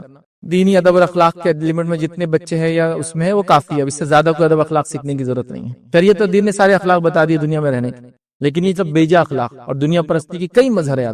ایک مثال دیتا ہوں میں آپ، نبی اکرم صلی اللہ علیہ وسلم کے تعلق سے آتا ہے. آپ نے کبھی جو ہے پلیٹ کے اندر کھانا نہیں کھایا، روٹی ملی ہاتھ میں ہے، کوئی چیز سالن ہے، اسی ایک کٹورے میں سالن ہے جس میں سب کھا رہے ہیں، الگ سے نہیں لیا گیا کہ ہمارے پاس تو کتنا سسٹم ہوتا ہے، بڑا بگونا، بڑے سے ایک چھوٹا بگونا، چھوٹے بگونے سے پلیٹ میں بھی لینے کا طریقہ، روٹی کے 4 ٹکڑے کرنے کا ایک طریقہ، رکھنے کا طریقہ، بیٹھنے کا طریقہ، ساری چیزوں کا. جو یہ نہ کرے وہ بد اخلاق، یہ سب سے بڑا مسئلہ رہتا. بد اخلاق، کیسے بد اخلاق لوگ. تو آپ صلی اللہ علیہ وسلم کے پاس یہ نہیں تھا، مطلب رومز پر دروازے بھی نہیں تھے. دروازے کیا بولے، صرف پردے تھے. اور مائی عائشہ کے روم پر دروازہ تھا، لیکن وہ دروازے کی لکڑی اتنی پرانی تھی کہ پھٹ گئی تھی، اور اتنی پھٹ گئی تھی کہ اتنی بڑی جگہ تھی اس میں کہ پوری آنکھ اندر آ سکتی. تو یہ حال تھا غربت کا، یہ حال تھا لائف کا. اب ہمارے پاس کیسا دروازہ، دروازے کو رکھنے کا ایک طریقہ، پھر بیل مارنے کا طریقہ، کھانا بنانے کا، رکھنے کا، پروسنے کا، یہ عیش پرستی، مطلب اس لمٹ تک آگے کسی کو انتہا نہیں. اب ایک سادہ سا انسان ہے، اب جنرلی ہم لوگ سفر میں ہوتے وہ ہوتے تو ایک لائف سٹائل جیسا کہ روٹی کو ہاتھ میں لے سیدھا اٹھے اور یہ توڑ کے کوئی بھی ایک چیز میں ڈالے اور کھا لی. اور کیا بد اخلاق آدمی ہے، اور کبھی سوچے نہیں تھے روٹی سیدھا لے کے ہاتھ میں، الٹے ہاتھ میں روٹی کو سیدھے ہاتھ میں رکھنا، پھر روٹی کو 1/4 کرنے کے لیے اس کا بھی طریقہ تھا، یوں پھاڑ کے پھر رکھنا، پھر اس میں سے 2 نیوالے بنانا. یہ کہاں سے لائی سب؟ اس زمانے میں روٹیاں ایسی نرم تھی بھی نہیں، سوکھی روٹیاں اکثر لوگ کھاتے تھے تو کڑک رہتی، اس کو آپ پلیٹ میں رکھ کے ایسا توڑیں گے پوری پھیل جائیں گے ٹوٹ کر. تو ہاتھوں میں رکھ کر توڑتے تھے اور کھاتے تھے. یہ سادگی تھی یاد رکھ. لیکن اب عیش پرستی نے ہر چیز لا دیا، مطلب آپ میں بتا نہیں سکتا، اس کا بھی طریقہ ہے بیٹھنے کا، اس کا کھانے کا ایک طریقہ ہے نا، اور وہی سب کاپی. اللہ آپ نے کیا، پھر میں کاپی کر رہا ہوں، میرے کو دیکھ کے کوئی دوسرا کاپی کر رہا ہے، یاد رکھیے. لہٰذا یہ ایک وجہ ہے. تیسری وجہ عیش پرستی کیا ہے، یاد رکھیے، مال و دولت اور نعمتوں کی کثرت. مال و دولت اور نعمتوں کی یاد رکھیے آج کثرت ہو چکی ہے. یہ بات تو ہم کو سب کو ماننا پڑے گی. مہنگائی بھی جتنی بڑی ہے، پیسہ بھی اتنا عام ہوا ہے، اتنا مارکیٹ میں فلوٹ ہو رہا ہے. گاڑیاں دیکھیے آپ، استعمال کی چیزیں لوگ کتنا خرید رہے. پہلے زمانے میں تو 200-400 سے اوپر کا جوتا کوئی لیتا نہیں تھا، آج 50,000 کے جوتے پہن کے لوگ گھوم رہے ہیں. یہ سب کبھی نہیں تھا اس سے پہلے. یاد رکھیے، آپ دیکھیے اپنی زندگی دیکھیے، آپ سے پہلوں کے لوگ دیکھیے، آپ کے والدین دادا پردادا ہوں گے زندہ تو پوچھئے، ایک بہت سادی زندگی تھی. زندگی کا بڑا حصہ کھانا کھانے میں جاتا تھا، مطلب جو اماؤنٹ جو ارن کرتے تھے لوگ، ایک بڑا حصہ کھانے کے اندر جاتا تھا. اور اتنے لوگ ڈیپینڈ ہوتے تھے اس زمانے میں کہ کمانے والا ایک آدمی تھا، نوکریاں زیادہ ہوتی نہیں تھی، انکم کے سورسز نہیں تھے، 10-10 20 ڈیپینڈنٹ تھے. یہ تو ابھی تو نہیں محسوس ہوں گا، لیکن آپ اگر جوائنٹ فیملیز میں ابھی بھی دیکھتے ہیں تو وہ والد صاحب تھے، دادا حضرت تھے، سمجھو دادا حضرت کے جو اتنے بھائی تھے وہ بھی دادا حضرت کے ساتھ تھے، پھر ہم لوگ ان کے بچے تھے تو وہ بھی ان کے ساتھ تھے، پھر ایک بہن کی طلاق ہو گئی تو وہ بھی آ کے وہیں رکی ہوئی تھی، پھر ہماری خالہ جو ہے وہ بیمار ہو گئی تھی تو وہاں نہیں تھا تو ان کے بچے تھے وہ بھی آ کے یہاں بس گئے تھے. سب کو کھلا رہے تھے دادا حضرت. ان کی ارننگ کیا تھی؟ کچھ 100 روپیہ، سب کھا رہے تھے، سب خوش تھے. اس میں گھر بھی بنا لیا خود کا جو آج ہم چاہتے بھی لے نہیں سکتے، سب کیا انہوں نے اتنے انکمز میں ایک بڑا حصہ جاتا تھا کھانے پینے کے اندر. پہننا اوڑھنا یہ اس کا حصہ نہیں تھا. اور وہ بھی کھانا کون سا تھا؟ موٹے کھانے پہ جاتا تھا. یہ دعوتوں کے نہیں بول رہا میں، مطلب جو زندگی جینے کو کھانا پڑتا ہے، اسی زندگی تھی پہلے. ابھی یہ کھانے ہمارے انکم کا بڑا حصہ عیش پرستی میں جاتا ہے. بھائی کمایا اتنا، کتنی کمائی ہے؟ سال کی کمائی 5 لاکھ ہے، 50,000 کی تو نے گھڑی لے، 10% چلا گیا تھا اس کے اندر. آپ سمجھ رہے نا؟ عیش پرستی میں جا رہا ہے، ضرورت کی چیزوں میں نہیں ہے، مدد کرنے میں نہیں ہے، یہ صدقہ اور خیرات میں نہیں ہے، یہ عیش پرستی میں جا رہا ہے. میجر ہمارا پیسہ اس میں جا رہا ہے. تو آپ دیکھیے یہ ہو رہا ہے. 5 لاکھ میں ایک بڑی انکم بول دیا، 3-4 لاکھ کی پیکج ہو جائے کسی کی جاب میں تو بڑی بات ہے آج کل. لیکن آپ دیکھیے خرچہ دیکھیے اس کا، حالات دیکھیے اس کا، عیش پرستی کا یہ عالم ہو چکا. تو بہرحال مال و دولت کی کثرت نے کیا کیا؟ عیش پرستی کی طرف ہم کو ڈھکیل دیا. اللہ رب العزت قرآن میں فرماتا ہے اور کہتا ہے سورہ الق کے اندر کہ اللہ فرماتا ہے سچ مجھ انسان تو جو ہے آپے سے باہر ہو جاتا ہے اس لیے کہ وہ اپنے آپ کو بے پرواہ سمجھتا ہے. انسان اپنے آپے سے باہر چلا جاتا ہے جب اس کو نعمتیں دی جاتی ہے، اور اپنے آپ کو بے پرواہ سمجھتا ہے، بے نیاز سمجھتا ہے کوئی اس پہ کنٹرول کرنے والا نہیں ہے، جو چاہے منمانی کر رہا ہے. تو یاد رکھیے مال و دولت یہ نعمت ہے، اس کی کثرت کی وجہ سے ہم جسو کہیں گے عیش پرستی میں نہ جاتے ہوئے اس کا رائٹ انویسٹمنٹ کر دے مرنے سے پہلے آخرت کے لیے. عیش پرستی نہیں، مطلب آج ہم سب کچھ اپنے اوپر لگاتے ہیں، جو آنے والا ہے وہ بھی پہلے سے پلان ہوگا کہ کہاں لگنا ہے. بھائی تنخواہ کی 20,000 روپے تو فلائیں 30,000 ہونے سے پہلے ہینڈ سیٹ چینج ہو جائیں گا، صوفے نئے آ جائیں گے، فریج آ جائیں گا، اوون لے لو آپ فلاں. ہاں کچھ چیزیں تو انسانی ضرورت ہے، آپ لے لے اس کو، لیکن ضرورتیں نہیں، یہ دکھانے کے لیے. وہ اتنا سا اوون رہتا ہے، اتنا بڑا لانا خاموخا. اب کمپنی ہو سکتا ہے ایسا بنا بھی دے کہ اندر اتنا سا اوون، باہر اتنا بڑا ڈبا اس کا، تو گڈ فیل آتا ہے اس سے. یہ ہے سب عیش اور عشرت جس کو کہتے ہیں، کاپی کرنا، دوسروں سے وہ کرنا. تو مال و دولت کی کثرت. تیسری چیز یاد رکھیے عیش پرستی انسان کیوں کرتا ہے؟ خواہشات کا انسان بندہ بن جاتا ہے. خواہشات، اور خواہشات کا معاملہ یہ ہے کہ ہماری زندگی سے بھی آگے جاتی ہے. ایک حدیث میں اللہ کے رسول نے اس کو ڈائیگرام بنا کے بتایا کہ خواہشات کا معاملہ زندگی سے بھی زیادہ جاتا ہے. زندگی ختم ہو جاتی ہے خواہشات کے چکر میں، لیکن خواہشات پوری نہیں ہوتی. یاد رکھیے کبھی تو خواہشات کے چکر میں مت جیے. خواہشات کیا کرتی ہے؟ انسان کو دنیا پرستی کی طرف، مادہ پرستی کی طرف، عیش و عشرت کی طرف، سوفسٹیکیشن کی طرف، ان نیسسری سوفسٹیکیشن جس کو بولتے ہیں، نیسسری تو ہونا چاہیے، ہاں یہ ساری چیزوں کی طرف انسان کو جو ہے لے کر چلا جاتا ہے. یاد رکھیے اس سے بھی ہمیں جو ہے بچنا چاہیے کہ شہوت پرستی، ہم اپنے نفس کے بندے نہ بنے، اللہ کے بندے بنے. اللہ جو چاہتا وہ کرے، جس سے روکتا ہے اسے روکنے کی ہم جو ہے کوشش کریں. اسی طرح یاد رکھیے عیش پرستی کا جو چوتھا پوائنٹ آج ہم دیکھیں گے وہ ہے عیش پرستی کے نقصانات کیا ہوتے ہیں. تو عیش پرستی کے نقصان میں سب سے بڑا نقصان کیا ہے معلوم آپ کو؟ انسان امتحان میں ناکام ہو جاتا ہے، دنیا کے ٹیسٹ میں فیل ہو جاتا ہے. یہ عیش پرستی کا سب سے بڑا نقصان ہے کہ انسان ناکام ہے. اللہ نے دنیا میں بھیجا، اب اللہ کی عبادت کر کے آتا ہے، دنیا کا ہو جاتا ہے، ٹیسٹ ہے، دنیا کا ہو گیا عیش پرست بن کے، ٹیسٹ میں فیل ہو گیا، تو انسان جو ہے امتحان میں ناکام ہو جاتا ہے. یاد رکھیے اللہ رب العزت قرآن میں فرماتا ہے اور کہتا ہے سورہ سبا سورہ نمبر 34 آیت نمبر 35 میں اللہ فرماتا ہے اور کہتا ہے ہم مال اور اولاد میں بہت بڑھے ہوئے ہیں، یہ نہیں ہو سکتا کہ ہم عذاب دیے جائیں گے. جو لوگ مال دیے گئے تھے دنیا میں، ٹھیک ہے، وہ کیا کہہ رہے ہیں؟ جب ہم بھی آئے دعوت لے کر آئے تو وہ کیا کہہ رہے ہیں ان سے؟ اور کہا ہم مال اور اولاد میں بہت بڑے ہوئے، مطلب دنیا میں ہم کو مال نہیں ملا، اولاد نہیں ملی، یہ نہیں ہو سکتا یہ آخرت میں عذاب ملے. جب دنیا میں ہم کو اللہ نے دیا تو آخرت میں ہم ناکام نہیں ہوں گے، وہاں بھی کامیاب ہوں گے.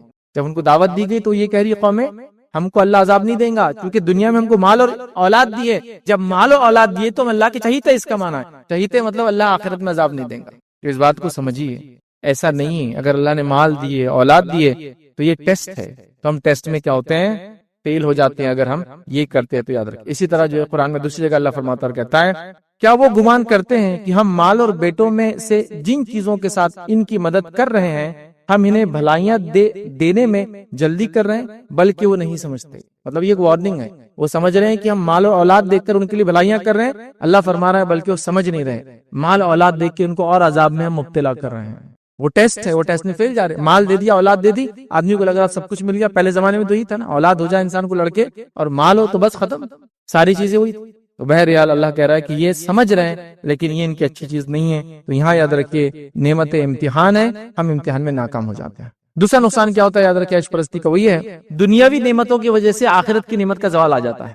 دنیا میں عیش پرستی کی وجہ سے ہم اتنے فائدے اٹھا لیتے ہیں کہ آخرت ہمارا زوال ہو جاتا ہے، برباد ہو جاتی ہے. یہ اس کا دوسرا نقصان ہے کہ آخرت ہماری برباد ہو جاتی ہے. اللہ قرآن فرماتا اور کہتا ہے سورہ احقاف سورہ نمبر 46 اور آیت نمبر 20 میں اللہ فرماتا اور کہتا ہے، اور جس دن وہ لوگ جنہوں نے کفر کیا آنکھ پر پیش کیے جائیں گے، تم اپنی نیکیاں اپنی دنیا کی زندگی میں لے جا چکے ہو، مطلب دنیا میں جو ملا تھا اس کے وجہ سے دنیا میں نیکیوں کا بدلہ مل گیا ہے تمہیں چکے ہو، اور تم ان سے فائدہ اٹھا چکے ہو، سو آج تمہیں ذلت کا عذاب کا بدلہ دیا جائے گا، اس لیے کہ تم زمین میں کسی حق کے بغیر تکبر کرتے تھے اور اس لیے کہ تم نافرمانی کیا کرتے تھے۔ تو آخرت میں عذاب مل رہا ہے اس لیے کہ دنیاوی نعمتوں کا بیجا انسان نے فائدہ اٹھایا۔ تیسرا نقصان کیا ہوتا ہے وہ یاد رکھیے، یہ ہے قیامت کے دن نعمتوں پر جو ہے جواب دہی ہونے والی ہے۔ قیامت کے دن جو نعمتیں ملی ہیں مجھے اور آپ کو اس پہ سوال ہونے والا، ہم کو جواب دینا ہے۔ اب آئیے اس بات کو جو ہے میں ایک واقعہ آپ کو سنا کے بیان کرتا ہوں جو صحیح مسلم کے اندر واقعہ ہے۔ اس واقعے کو اگر ہم نے سمجھ لیا تو بہت ساری باتیں ہم کو سمجھ میں آ جائیں گی انشاءاللہ۔ واقعہ کیا ہے؟ صحیح مسلم کا واقعہ ہے، ایک صحابی رسول فرماتے ہیں اور کہتے ہیں کہ نبی اکرم صلی اللہ علیہ وسلم رات کے دن کے کسی ایک وقت باہر نکلے، اور جب باہر آپ جا رہے تھے تو آپ نے ابوبکر اور عمر کو ساتھ دیکھا، تو پوچھا ابوبکر اور عمر تم کیوں آئے ہو باہر، کیا ڈھونڈ رہے ہو، کیوں نکلے ہو؟ کیونکہ اللہ کے رسول صلی اللہ علیہ وسلم بھوک نے گھروں سے باہر نکال دیا، بھوکے ہیں، کھانے کچھ نہیں ملا، مدینے کا ابتدائی دور ہے، پیسہ ویسا کچھ نہیں، صاحب کیسے مہاجر آئے ہوئے، انصار کوششیں کر رہے ہیں، لیکن آپ اندازہ لگائیے نا ایک پورا شہر اٹھ کے آ گیا تو ایک بستی کے لیے مشکل ہوتا ہے سنبھالنا۔ تو اللہ کے رسول صلی اللہ علیہ وسلم فرمایا بس اسی چیز نے مجھے بھی باہر نکالا ہے گھر سے اس ٹائم، میں بھی بھوکا ہوں، چلو ساتھ چلیں گے۔ تینوں مل کر ساتھ چلے، ایک انصاری کے گھر پہ گئے، آواز دی گئی کہ کیا فلاں شخص ہے؟ ان کی بیوی نے دیکھ لیا کہ نبی اکرم صلی اللہ علیہ وسلم ابوبکر عمر ہے، تو کہا آئیے آئیے آئیے آئیے بیٹھیے، ہمارے شوہر باہر گئے، آپ لیکن آئیے اندر۔ پوچھا تمہارے شوہر کہاں ہیں؟ تو کہا میٹھا پانی لینے گئے ہیں، چونکہ میٹھا پانی ہر جگہ نہیں ملتا تھا، مخصوص علاقوں میں کنووں میں ملتا، تو کہا میٹھا پانی لینے گئے، آپ آئیے تشریف رکھیے۔ جب وہ آئے ان کے شوہر، انہوں نے فوراً کہا کہ نبی اکرم صلی اللہ علیہ وسلم آئے، وہ اندر آئے، دیکھا اللہ کے رسول صلی اللہ علیہ وسلم ابوبکر عمر، تو کہا دنیا میں اتنے اچھے مہمان آج کسی کے پاس نہیں آئے جتنے اچھے مہمان میرے پاس ہیں۔ فوراً کھیت میں گئے، ایک خوشہ نکالا، روایت میں آتا ہے کہ اس خوشے میں کچھ سوکھی کھجوریں تھی، کچھ ادری گدری تھی، کچی اور پکی تھی، اور کچھ پکی ہوئی کھجوریں تھی، لا کے رکھ دیا گیا۔ اس شخص نے کہا کہ اللہ کے رسول آپ نوش فرمائیے، اور ایک چھری لے کے گھر سے باہر جانے لگا۔ نبی اکرم صلی اللہ علیہ وسلم نے کہا دیکھو جانور جو ذبح کر رہے ہو دودھ والا جانور ذبح نہیں کرنا، مطلب جو دودھ دیتا ہے اس کو ذبح مت کرو، دوسرا کرنا کوئی۔ وہ گئے ایک جانور ذبح کیا، پکایا، اور نبی اکرم صلی اللہ علیہ وسلم اور تینوں صحابہ کے پاس لا کر رکھ دیا جو بھوک کی وجہ سے باہر نکلے تھے۔ یاد رکھ نبی اکرم صلی اللہ علیہ وسلم سو کھا رہے ہیں، کھاتے کھاتے کیا فرما رہے ہو بات سنیے۔ جب کھانے پینے سے سیر ہو گئے، کھانا پینا ختم ہو گیا، تو رسول اللہ صلی اللہ علیہ وسلم نے ابوبکر اور عمر رضی اللہ عنہما سے فرمایا قسم اس کی جس کے ہاتھ میں میری جان ہے، قیامت کے دن تم اس نعمت کے بارے میں سوال ہوگا، قیامت کے دن تم سے اس نعمت کے بارے میں سوال ہوگا، تم اپنے گھروں سے بھوک کے مارے نکلے تھے، تم اپنے گھروں سے بھوک کے مارے نکلے تھے اور نہیں لوٹایا یہاں تک کہ تمہیں اللہ نے نعمت دے دی کھانے کی۔ ٹھیک ہے، تو اس نعمت کے بارے میں پوچھوں گی۔ پہلا اس میں جو سوچنے والی بات ہے، یہ تینوں بھوکے ہیں، اس کے بعد کھانا ملا تو بھی کہا جا رہا ہے پوچھ ہونے والی ہے۔ آپ سمجھ رہے نا، ہمارے پاس تو بن کے پھینکا جا رہا ہے، ٹھنڈا کھانا کھایا نہیں جا رہا ہے، ایک دن پرانا کھانے کو تو ہم باسی بول کے ہاتھ بھی نہیں لگاتے ہیں، ہے نا؟ ایسے بھی لوگ ہیں، ایسے بھی نوجوان دیکھا میں نہیں وہ باسی ہو گیا ہم ہاتھ نہیں لگاتے اس کو۔ میں تو ایسے بھی لوگوں کو دیکھا کہ اللہ رحم کرے، مطلب کیا بولیں گے، شان و شوکت عیش و عشرت کی شاید نیکسٹ لیول پہ چلے جاتے ہیں۔ چائے ہوتی ہے نا، چائے پہ کبھی ملائی جم جاتی، کچھ وہ تھوڑی دیر لیٹ ہو جائے تو اس کو بھی روٹی کے ایک نیوالے سے نکال کے پھینکتے ہیں، نیوالے کے ساتھ، یا وہ بریڈ یا بسکٹ پہ لیتے ہیں اور بسکٹ ہی پھینک دیتے ہیں اور وہی پھینک دیتے ہیں۔ مجھے تعجب کی بات ہے نا، ہم ہاتھ سے بھی نکال سکتے ہیں، اس کو پی بھی لے تو کیا پرابلم ہے؟ اس کو نکال کے پھینکنے کے لیے بھی کھانے کی چیز استعمال ہو رہی ہے، پلیٹ میں جھوٹا چھوڑنا تو عادت ہو گئی۔ یہ تینوں بھوکے ہیں، بھوک کے بعد کھانا مل رہا ہے تو کہا جا رہا ہے سوال ہونے والا اس پر بھی۔ ہم میں سے تو کوئی بھوکا نہیں ہے، روزے میں بھوکے ہے تو سب کو پتا ہے، فریج بھی بھرے ہے، مارکیٹ بھی بھرا ہے، دعوتیں موجود ہے، کس میں جانا چوائس بھی موجود ہے کہ یہاں بھی ہے وہاں بھی ہے۔ یہ بھوکے ہیں، بھوک کے مارے پریشان ہیں، پھر ایک نعمت ملتی کھانے کی، کہا جا رہا ہے تم سے پوچھا جائے گا اس کے بارے میں، تب اندازہ لگائی۔ پہلا مسئلہ بھوک کے بعد یہ کھا رہے ہیں۔ دوسرا مسئلہ، دنیا کی سب سے عظیم ترین دو شخصیتیں موجود ہیں انبیاء کے بعد، ان سے کہا جا رہا ہے تم سے پوچھنے والی ہے، ابوبکر اور عمر، ان سے کہا جا رہا ہے نا تم سے پوچھنے والی۔ دنیا کی انبیاء کے بعد سب سے عظیم شخصیت کون ہے؟ انبیاء کے بعد سب سے عظیم شخصیت یاد رکھیں ابوبکر صدیق رضی اللہ عنہ کی، ان کی فضیلت ہے افضل البشر بعد الانبیاء والمرسلین، سب سے افضل انسان انبیاء اور رسولوں کے بعد ابوبکر، اور دوسرے عمر ہے ان کے بعد۔ یہ دو سے کہا جا رہا تم سے پوچھنے والی، اب کون بچا مجھے اب بتاؤ یہاں سے، اس کے بعد کون بچا؟ بھوکے ہیں، کھانا مل رہا تو کہا جا رہا پوچھوں گی، دنیا کی سب سے افضل ترین شخصیات ہیں ان سے کہا جا رہا تم سے پوچھوں گا۔ ہم سب تو کس کھیت کی مولی، تو ہماری نعمتوں کو تو مطلب اتنی لمبی لسٹ بن سکتی ہے کہ میں گنوا بھی نہیں سکتا ہوں لسٹ کو۔ بھائی صحابہ کے دور میں پہنے کچھ پیر میں نہیں ہوتا تھا ان لوگوں کے، اکثر لوگ ننگے پیر ہوا کرتے تھے، بلکہ کچھ روایتوں میں یہ حال ہے کہ کپڑے پورے نہیں ہوا کرتے تھے، سطر ڈھانکنے مل جائے تو خوشی کی بات ہے۔ ابو ہریرہ رضی اللہ عنہ جب آئے، وہ کہتے جب صحابہ صفہ کو میں نے دیکھا تو پہننے وہ کپڑا نصیب نہیں تھا، صرف نیچے کا حصہ ڈھکتے تھے، اوپر کچھ نہیں تھا باڈی پہ پہننے کے لیے، تو صرف نیچے کا حصہ والا کمر سے لے کر جو گھٹنا چھپانا ہے بس اتنا ہی ڈھکا کرتے تھے۔ کچھ روایتوں میں آتا ہے کہ کچھ علاقوں سے مختلف نبی اکرم صلی اللہ علیہ وسلم وفد آئے، جن میں ایسے لوگ تھے جو چیتھڑے پہنے ہوئے تھے، مطلب کپڑا ایسا پہنے ہوئے تھے کہ وہ کچھ جگہ کپڑا اور کچھ جگہ اس کے ٹکڑے ٹکڑے ٹکڑے لٹک رہے ہیں، آپ سمجھ، مطلب ثابت کپڑا نہیں اور اس کو پیون دینے کے لیے بھی چانس نہیں، تو ہوتا نا ایک کپڑا دو کپڑے ٹکڑے اٹھا کے آنکھ پہ چپکا لیتے ہیں، چیتھڑے پہنے ہوئے۔ اللہ کے رسول روئے ان کے لیے، لوگوں سے کہا کہ کچھ مدد کرو ان کے لیے، تو غربت اس عالم کی تھی، یاد رکھے، اس غربت میں کہا جا رہا ہے اسے پوچھنے والی تمہاری اس پر۔ ابھی ہمارے پاس تو میں سمجھتا ہوں نوجوانوں کے لیے تو بول سکتا ہوں کہ دو دو چار چار الگ الگ صبح کون سی کیپ پہن کے نکلیں گے، وہ بھی گرمی رہو سردی رہو ہر موسم میں کیپ پہن رہے نوجوان ماشاءاللہ۔ وہ کیپ کی قیمتیں اتنی، آپ کے اس میں جوڑے بن جاتے ہیں لوگوں کے، آپ نے لڑکا رکھی اس کو خالی گوگلز کا بے شمار، آپ مطلب اس کو چاہے وہ اوریجنل ہو نان برانڈیڈ ہو، لیکن ایک قیمت 200 400 500 تو لگاؤں گا نا اس کو، آپ نے پتہ نہیں کتنے اٹھا کے رکھے ہیں۔ گھڑیاں آپ کے پاس داد پڑی ہے، شوز آپ چوائس کر رہے نکلتے کون سا پہننا ہے، وہاں چوائس نہیں تھی، جو اویلیبل ہے وہ پہننا ہے، نہیں ہے تو ننگے پیر جانا ہے، تو یہ حالت تھی ادھر۔ وہاں کہا جا رہا تم سے نعمتوں کی پوچھنے والی، ہم لوگوں کے پاس تو میں وارڈروب بھرے کھولنے سے گر رہے، جمانا ممکن نہیں ہو رہا بھائی کپڑوں کو، اتنے کپڑے گھروں میں جمانا ممکن کہاں ہو رہا آج کل ہمارے کپڑوں کے لیے، تو پریشان ہے عورتیں دھونے کے لیے پریشان، واشنگ مشین لی جا رہی ہے، فلاں کی جا رہی ہے، وہاں اس زمانے میں ویسے حالت نہیں تھی، سمجھو اور ان سے کہا جا رہا ہے اس پر بھی پوچھنے والی، یہ نقصانات ہوتے یاد رکھیے۔ عیش پرستی کی آخری پوائنٹ دیکھیں گے انشاءاللہ، عیش پرستی کی جو ہے وہ صورتیں یا مروجہ صورتیں جو ہم دیکھ سکتے ہیں آج کل جو ہمارے سماج میں چل رہی ہیں۔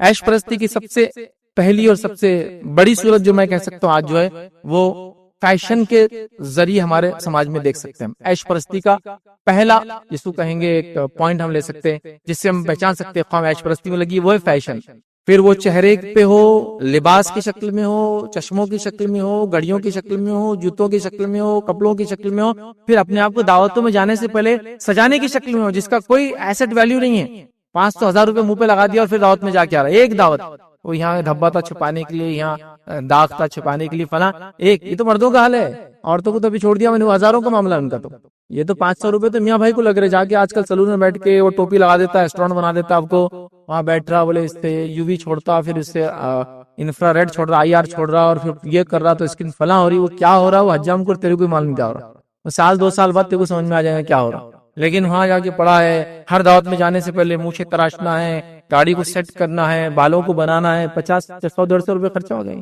اس کی کیا ضرورت ہے مجھے کچھ سمجھ میں نہیں آ رہا۔ لیکن اپنے جسم سے لے کر اور جس میں لگانے والی چیزوں میں سب سے زیادہ عیش پرستی میں انسان آج تو مبتلا، یہ میں کہہ سکتا ہوں، اتنا زیادہ جس کی کوئی انتہا نہیں ادرک، اور سب کچھ اس پہ خرچ ہو رہا ہے۔ عیش پرستی میں کپڑے بھی شامل کر لیجئے، چونکہ جسم پہ آتے ٹرینڈز کے نام پہ آپ لے لیجئے اس کو جو آج کل چل رہے ہیں، اتنا زیادہ ہو گیا، اتنا زیادہ ہو گیا جس کی کوئی انتہا نہیں ادرک۔ ایک خاتون ہے، اس کو دعوت میں جانا ہے تو سب سے پہلے اس کو نیا جوڑا چاہیے، جو شادی شدہ ہے وہ بول سکتے ہیں، منہ پہ تو نہیں بولیں گے لیکن دل میں سوچ سکتے ہیں میری بات کو کر کے، نیا جوڑا چاہیے، کیوں تو پچھلی دعوت کا جوڑا سب نے دیکھ لیے، اور اتنے حقیر لوگ نہیں ہم کہ ہم ایک ہی جوڑا 2 بار پہن کے جائے، تو آپ کو ایک نیا جوڑا لینا ہے، ٹھیک ہے، نیا جوڑا ہوگا، پھر نئے جوڑا لینے کے بعد اس کے ایسیسریز بھی نہیں چاہیے، ایسیسریز سے مراد اگر آپ امیٹیشن ڈال رہے تو امیٹیشن پچھلی بار بھی لیے تھے تب دوسرا امیٹیشن ہونا چاہیے، اگر بہت سپر ریچ سے آپ تو گولڈ ہے تو نیا گولڈ لینا چاہیے، ہونا پر اس کو کیسا ہو سکتا، شادی اتنے قریب انسان کی ہے یا مرد یا عورت کی ہے، کوئی تو کرنا ہی پڑے گا۔ یہاں سے چیزیں شروع ہو رہی ہیں، جانے سے لے کر، آنے سے لے کر، کھانے سے لے کر، پینے سے لے کر سب ہو رہا ہے، لیکن سب سے زیادہ اپنے نفس پہ خرچ کر رہے ہیں، تیار ہونے کے لیے جا رہے ہیں۔ میں سمجھتا ہوں پارلرز میں 5-5 10-10 ہزار تو کوئی بات ہی نہیں ہے، لیڈیز کو خاص طور سے جن کے نکاح ہے، شادی میں تیار کرنے کے، میں نے سنا ہے، بہرحال میں نے دیکھا نہیں ہے، کسی کلوز نیئر اینڈ ڈیئر کو دیکھا نہیں کرتے، 25,000 کا ایکسپینس ہے صرف اس دن تیار ہونے کا، تعجب ہو رہا ہوں آپ کو، لیکن یہ کامن ہے، اس دن تیار کرتے ہیں وہ ایک لیڈی رہتی ہے جو آتی ہے، یا کبھی ٹرانسجینڈر ہوتا ہے وہ آتا ہے اور اس عورت کو تیار کرتا ہے، اور وہ پیکج ہوتا ہے کہ میں شادی میں تیار کروں گا، سانچک میں کروں گا، شادی میں اور ولیمے کے دن کروں گا، تو آ کر اتنا 1000 کا پیکج لیتا ہے اور تیار کر کے جاتا ہے، جو بھی بہرحال اس کو لیپا پوتی کرنا پڑتی ہے یا میچ کرنا پڑتا ہے، چیزوں کو سیٹ کرنا پڑتا ہے، مستری کام سمجھو کرتا آ کر وہ چہرے پر، ہاں پورا لے کر جو بھی بہرحال ہوتا ہے پورا وہ سیٹ کر رہا ہے، یہ کر کے وہ دعوت میں جائے، ایک دن کی دعوت، اس میں بھی اگر وضو سے کر لیا اور پوری نمازیں پڑھتے تو ٹھیک، نماز کی حالت میں تھے، صرف میک اپ کے سے وضو تو نہیں کر سکتے نا، ٹوٹ گیا تو تیمم کی بھی اجازت نہیں ہے، تیمم کی بھی تو چہرے پہ ملنا ہے، ملکا سکتے، ہاتھ لگ گیا تو کتنے شیڈز اندر سے نکلنے والے ہیں، تو وہ پورا نمازیں برباد ہے، اس کے لیے سب کچھ ہے، لیکن وہ کرنا ضروری ہے، یہ یہاں سے چیزیں شروع ہو رہی ہیں۔ اب کیا کچھ نہیں بتاؤں اس کے اندر، مطلب یہ فضول خرچی کا وہ عالم ہے، بناؤ سنگار جس کو بولتے ہیں، اپنے آپ کو سجانا، لمٹ لیس اس پہ خرچ ہو رہا ہے. یہ عیش پرستی کی پہلی علامت. دیکھو جہنم میں جانے کے بعد جو سب سے پہلی چیز افیکٹ ہوں گی وہ اسکینی ہے، معلوم آپ، اسکینی افیکٹ ہونے والی سب سے پہلے، یہ سب سے خطرناک چیز ہے. اور اسی کو سجانے کے لیے اللہ کی معصیت میں اپنے جسم کو ہم تیار کر رہے ہیں، جس کو آخرت میں کیسے بچائیں گے؟ دنیا میں آپ بچا رہے ہیں نا، یہ دھوپ سے بچنے کے لیے فلاں کریم. پہلے تو خواتین کی دیکھا تھا، اب تو نوجوان بچوں کے بھی کتنے ڈبے کہ ان کی بہنیں شرماری دیکھ کر کہ بھائی کا یہ کیا حال ہو رہا ہے اور میں پیچھے چل رہی. دونوں کمپٹیشن ہو نا، انہیں فیئر اینڈ ہینڈسم، انہیں فیئر اینڈ لولی، انہیں فلاں سب آ گیا. ان کا کوئلے سے بنا ہوا، ان کا پتہ نہیں کیا وائٹ سیمنٹ سے بنا ہوا، چونکہ دونوں کا ساخت الگ ہے نا، یہ ملا ہوا فلاں کر رہے ہیں، آپ کو تیار کر رہے ہیں. تو آج این نمبر آف چیزیں یاد رکھ جس سے وہ کیے جا رہے ہیں. صرف ایک بالوں پہ خرچہ، ایک پروگرام میں جانے کا نوجوانوں. ابھی تو بڑا فیشن کم ہو گیا، وہ کڑک بالوں کا چالو ہو گیا تھا بیچ میں، جیسے کرنٹ دیتے ہوتا نا، ایک دم شوق دیتے ہو، کارٹونز میں ہوتا نا، پورے بال ایسے ہو جاتے، تو بس وہ اس کو بال کرانے گے، اس کو کچھ لگا کے شاید ویسا لمبے کرتا. لیکن آپ سمجھو وضو کی ضرورت پڑ گئی، مسا کرنا ہے سر کا، کیسے کریں گا؟ کڑک تو لوڈ پورے لیٹ جائیں گے نا بال، پورے پیچھے جا کے ایسا ہاتھ لانا پڑتا مسا کے اندر. سر کا مسا تو ضروری ہے، وہ کرنا ہے، کیسا کریں گا مجھے سمجھ میں نہیں آ رہا تھا، لیکن کر رہا، الیکٹرک شاک لے لے رہا، جو بھی کر رہا، اور وہ کر رہا، بالوں کو سجا رہا. اور ایک مظہر ہے، یاد رکھیں، مطلب بالوں کا تو ایک نیکسٹ لیول ہے. سمجھو لیڈیز میں وہی حال ہے، جینٹس میں وہ حال ہے. بالوں کو بنا کر ایک مخصوص شکل میں ڈھالنے کے لیے وہ ہزاروں روپے خرچ کرتے ہیں. کیا بولتے وہ اندر کچھ ڈال کے جوڑا بنا رہے، پف اس کا نکال رہے، چوٹیوں کے ٹائپس ہے، فلاں ہے، ہزاروں روپے اس میں خرچ کر رہے. یہ عیش پرستی کی ایک دم جیتی جاگتی علامت ہے. نبی اکرم صلی اللہ علیہ وسلم نے اس کو پسند نہیں کیا کہ بار بار کنگھی کی جائے. مانو بار بار بالوں کو سنوارنا آپ نے پسند نہیں کیا. کنٹینیوس ہوتے ہیں لوگ کنٹینیوس سنوارتے رہتے، پسند نہیں کیا. مسلمانوں پہ ایک زمانہ گزرا، ابھی تھوڑا ٹھیک زمانہ ہے، مسلمان عورتیں بس وہ کنگا چوٹی میں اٹکا کے رکھتی، ہاتھ تھوڑی دیر کو نکالے کی شروع. پبلکلی میں نے دیکھا ہوں، ابھی کم ہو گیا ماشاءاللہ. پہلے ایک زمانہ تھا، ابھی پہلے کے زمانے میں لوگوں تو پردہ بھی چھوڑ دی تھی بھائی. ابھی الحمدللہ ایک اچھا حال ہے، ابھی ماشاءاللہ ہر مسلم خاتون پردہ کرتی ہے الحمدللہ. وہ الگ ہی تھا، تو ہم نے وہ بھی دیکھے کنگے بالوں میں اٹکے ہوئے، یوں چالو بس ہر تھوڑی دیر، یوں چالو ہر تھوڑی دیر. لیڈیز جینٹس نے وہ یوں نکالا کہ وہ شروع ہو رہا تھوڑی دیر. کنٹینیوس بالوں کو جمانا اچھی علامت نہیں ہے، پسندیدہ چیز نہیں ہے، یہ پسند نہیں کیا گیا. یہ سب عیش پرستی کی علامتیں ہیں. ہائیلی انسان انڈلج ہو جاتا ہے، انگیج ہو جاتا ہے اسی چیز کے اندر. اور پھر کیا ہوتا ہے، ارے کیسا دکھ رہا ہے کہ ہر تھوڑے آنے کے پاس کیسا دکھ رہا ہے کہ کیسا دکھ رہا ہے. نوجوانوں کا تو حال ہے، ہر کسی سے ملنے جا رہا تو حمام میں جا رہا، پانی مار کے آ رہا، پانی مار کے تھوک لا ہوٹو کو کرا، پھر ملنے جا رہا، پھر 10 منٹ میں بھاگ جا رہا، پھر پانی مار کے آ رہا. فریش دکھنا، فریش کنٹینیوس. انسان کنٹینیوس فریش نہیں دکھ سکتا، اللہ نے اس کو بنایا نہیں ویسا، ہم لوگوں کی ساخت نہیں نا ویسی. تھوڑی دیر بعد چہرہ عجیب ہو جاتا، تو بس وہ مطلب وہ سمجھے نا، آپ سے دکھانے کے لیے جو چیز ہو رہی ہے اس میں وہ ہو رہا. اس میں سب سے زیادہ عیش پرستی کا مظہر ہے، غریب بھی انوالو ہے، مالدار بھی انوالو ہے. چونکہ اس میں کیا ہوتا ہے، بیک گراؤنڈ کسی کو بھی سمجھ میں نہیں آتا ہے. اگر میں اچھا تیار ہو کے چلے جاؤں تو سب مجھے آپ کے برابر سمجھیں گے. تو یہاں چونکہ بیک گراؤنڈ سمجھ میں نہیں آتا ہے، انسان سب کچھ لگا رہا ہے. مالدار تو یہ کر رہے ٹھیک ہے، اگر ان کی ضرورت ہے وہ کیا کر رہے مجھے نہیں پتا، لیکن جو لوگ اپنا پیسہ خرچ کر کے یہ کام کر رہے ہیں، غربت کے باوجود کر رہے ہیں، شوہر کے جیب کاٹ کاٹ کے کر رہے ہیں، اس کی پوری سیلری برباد کر کے کر رہے ہیں، وہ کیا جواب دیں گے؟ ان کی غربت پریشان. تعلیم میں جو پیسہ نہیں جا رہا اس سے زیادہ پیسہ اس میں جا رہا ہے. مانو ایجوکیشن میں نہیں جاتا اس سے زیادہ جا رہا ہے. آپ کے بچے جو اسکول میں پڑھتے ہیں 4-5 ہزار روپے تو فیس نہیں ہوگی ماہانہ. ایک ایوریج اسکول کے اندر 500 سے لے کر 1,500، اور تھوڑا سا سی بی ایس سی تو 1,500 سے لے کر 3,500. یہ بورڈز کی اتنی فیسیں ہی ہوتی ہے سر، اس سے زیادہ خرچ ہوتا ہے اس میں ماہانہ. بہرحال یہ سب سے بڑا مظہر عیش پرستی کے جو شکل آپ دیکھ سکتے ہیں. اللہ کے لیے اتنا بناؤ سنگار سجنا سورنا نہیں کرنا چاہیے. اور مردوں کو تو زیب بھی نہیں دیتی یہ سب چیز. شریعت نے مردوں پہ ریشم اور سونا حرام کیا. علماء اس کی کچھ حکمت لکھتے ہیں، کیوں حرام کیا تو اللہ ہی جانتا ہے، اس کی حکمت ہے. لیکن لوگ لکھتے ہیں کہ کیا وجوہات ہو سکتی ہے. تو ایک وجوہات میں سے وہ لکھتے ہیں کہ سونا اور ریشم مردوں میں نزاکت لاتے ہیں. نزاکت نہیں چاہتا اسلام، تم کو مضبوط رہنا ہے، فیملی کے ڈیفنس کے لیے تم کو کھڑا ہونا ہے نا. تم تو اس کے لیے بنا ہے، کما کے حلال تم کو روزی لانا ہے. تو یہ سب تمہاری ذمہ داری، تم ایسے نازک کیسے بن سکتے. تو یہ سب جو آج کل ٹرینڈ چل رہی ہے نزاکت کی طرف، عیش پرستی کی علامتیں، اور دھوپ اور مٹی اور پانی سے بچنا. دیکھیں کتنے نوجوان ہیں، میں نہیں جاتا ہوں، دھول اڑ جاتی، پورا میرا منہ خراب ہو جاتا. لیکن تیری علامت ہی ہے کہ تو دھول مٹی میں نیچے جائیں گا، مطلب بیج جب زمین میں جاتا ہے تو اوپر جھاڑ لگتا ہے، تو جب نیچے جائیں گا تو فیملی کا جھاڑ لگتا ہے اس کے اوپر. بیوی اور بچے پھر پلتے اور بڑے ہوتے ہیں. جب تو اتنا نازک ہو جائیں گا کیسے آگے چلیں گا فیملی سسٹم، بتاؤ. یہ ہو رہا ہے یاد رکھیے. دوسرا یاد رکھیے لباس، یہ بھی پھر آرنامنٹل جسم کا حصہ ہے، لیکن الگ سے لباس پہ خرچ. اس کے بعد بے تحاشا اندھا دھند، اور رمضان ہے تو آپ دیکھ ہی رہے ہوں گے لباس پہ کتنا خرچ ہو رہا ہے. ہر آدمی ہزاروں اور لاکھوں سے لباس پہ خرچ کر رہا ہے. کپڑے آپ لیجئے، کوئی مسئلہ نہیں، اللہ نے دیا نعمت استعمال کیجئے، لیکن بس اسی کے لیے جینا یہ صحیح نہیں. اسی سے دوسروں کو ماپنا یہ صحیح نہیں. ٹھیک ہے میرے پاس اچھا لباس ہے، میں اللہ کا شکر ادا کر رہا ہوں، لیکن میں اگر اپنے سے آپ کا موازنہ کر رہا ہوں، ارے اس کے بعد تو فلاں ہے، یہ پرابلم ہے. مجھے دیا میں استعمال، آپ کو دیا آپ استعمال کریں، لیکن پھر آپ مجھے دیکھ رہے میرے پیچھے بھاگنا چاہ رہے، میں آپ سے آگے بھاگنا چاہ رہا ہوں اور فلاں ہو رہا، اور یہی ہوڑ چل رہی، کمپٹیشن چل رہا ہے۔ انہوں نے پچھلی بار یہ پہنے تھے، ہم یہ پہن کے جائیں گے، انہوں نے فلاں کیے تھے، اس سے اسٹیٹس ہو رہا ہے، فلاں ہو رہا ہے، فلاں ساری چیزیں ہو رہی ہے۔ اب دیکھیں یہ سب کامن ہو چکا ہے۔ تیسری چیز یاد رکھیں جس میں سب سے زیادہ غلو ہو رہا ہے، یاد رکھیے، اور عیش پرستی کی ایک دم پیک بن گئی، وہ ہے کھانا اور پینا۔ کھانے اور پینے کے تو اتنے ٹرینڈز اور ایسی ایسی چیزیں آ گئی کہ خود انسان کو نہیں پتا بیچارہ کھا رہا کیا، لیکن بس کھا رہا، سب کھا رہے بول کے میں بھی کھا رہا، اللہ مغلم ہے، یہ وہ ہے، صحت خراب ہو رہی ہے، بیمار ہو رہے ہیں، فلاں ہو رہا ہے اور وہ کھا رہے ہیں، کچھ بھی مطلب ایسے ایسے ٹرینڈز آ رہے ہیں۔ تھوڑے دن پہلے میں گیا تو وہ کیا منہ میں بولے وہ نائٹروجن ڈال رہے، کہیں کوئی ڈال رہا منہ میں نائٹروجن، دھواں نکل رہا، بولے وہ آئس کریم وہ کیا بسکٹ پہ ڈال کے دے دے رہا، پان میں ڈال کے دے رہا۔ حال میں کچھ ویڈیوز بھی دیکھے، وہ زیادہ ہو گئی کنسنٹریٹڈ فارم میں، تو لوگوں کے خون نکل گئے منہ میں سے، دیکھیں ہوٹل کے اندر کسی کے منہ میں ڈالا اس نے، اور پورے کے پورے بھاگ رہے کھایا کرتے ہوئے، یہ بلاؤ وہ بلاؤ، چونکہ وہ آپ نکالیں کیسا، وہ گیس فارم میں منہ میں چلا گیا، ٹھنڈا ایکسٹریم ٹھنڈا ہو گیا۔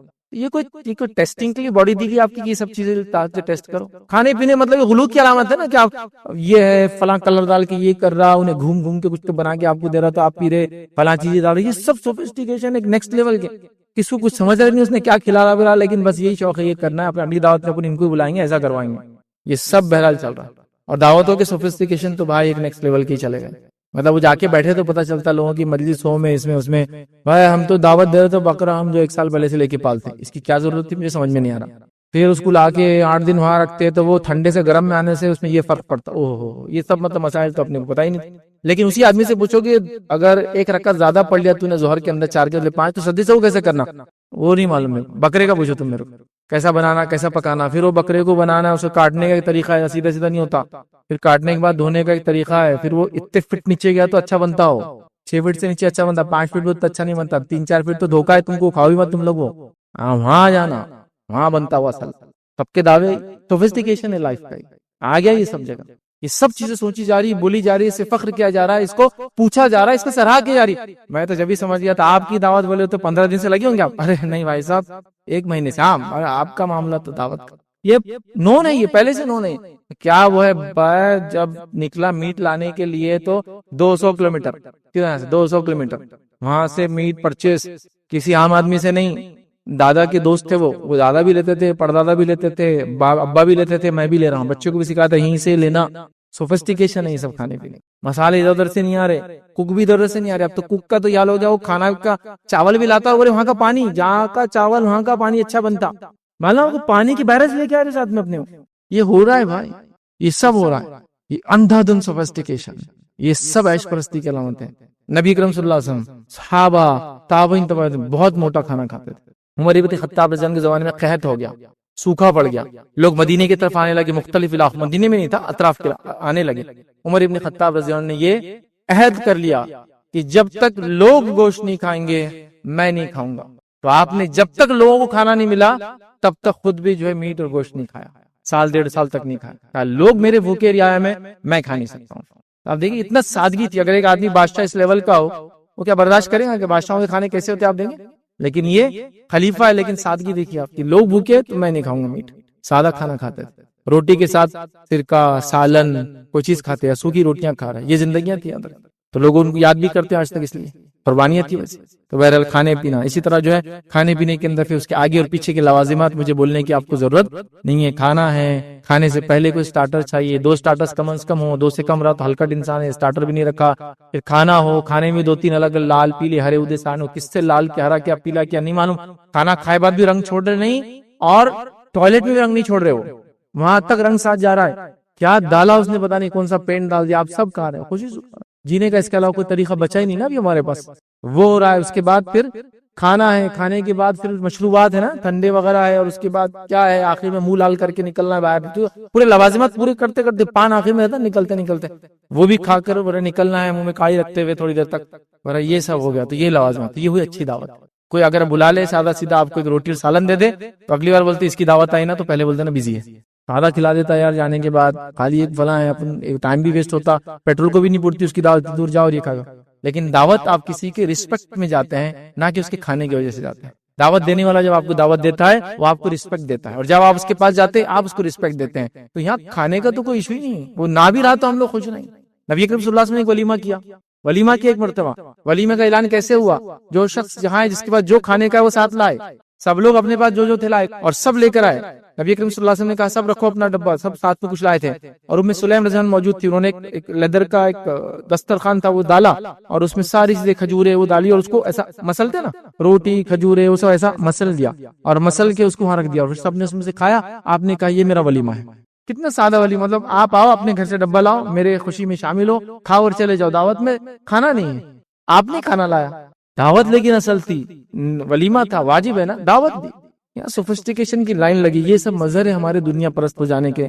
اسی طرح یاد رکھیے جو ہے کھانے پینے کے لیے جو مہنگے ترین ہوٹلز اور وغیرہ کھانے سے جڑی ہوئی ساری چیزیں آپ اسے انکلوڈ کر لیں۔ اسی طرح جو ہے شادی کی محفلی اور تقریبات، یہ تو عیش پرستی کی ایسی علامت بن گئی جس کی کوئی انتہا نہیں۔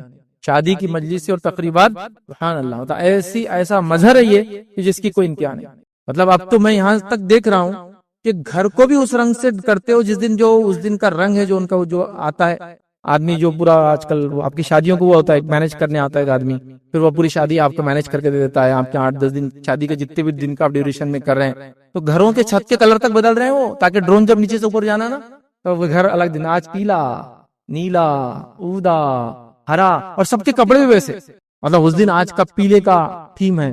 ایک مرتبہ میں شادی میں گیا تو سب ماشاءاللہ تمل کپڑے پہنے ہوئے تھے۔ اب دنیا بھر میں ہم گھومتے دیکھتے ہیں، تو میں نے ان سے پوچھا مطلب آپ لوگ تمل کے نے کوئی بتایا نہیں بیک گراؤنڈ آپ کا؟ ہم تو سمجھتے تھے آپ یہاں سے، تو یہ تھیم ہے بولے آج کا، یہ ہم تمل نہیں ہے بولے، اچھا تھیم ہے کہ آج کا یہ، تو وہ تھیم تھا آج کا کہ اس دن وہ اس کلچر کے کپڑے پہنیں گے۔ میں نے کہا یہ اچھے کپڑے، یہ تمل کے اچھے لنگی رہتی لمبی وائٹ شرٹ رہتا، پھر دوسرے تھیمز کی طرف مت چلا جا، کم کپڑے رہتے، بہت ساری تھیمز ایسے جہاں کپڑے نہیں بن رہے، کم آدیواسی تھیم ہے آج بولے ہماری عورتوں میں، تو آدیواسی تھیم ہی چلتے رہتی، کم ہی کپڑے ان کے بیچاریوں کے، تو تھیمز چل رہے ہیں کپڑوں، تو اس کی ضرورت کیا تھی؟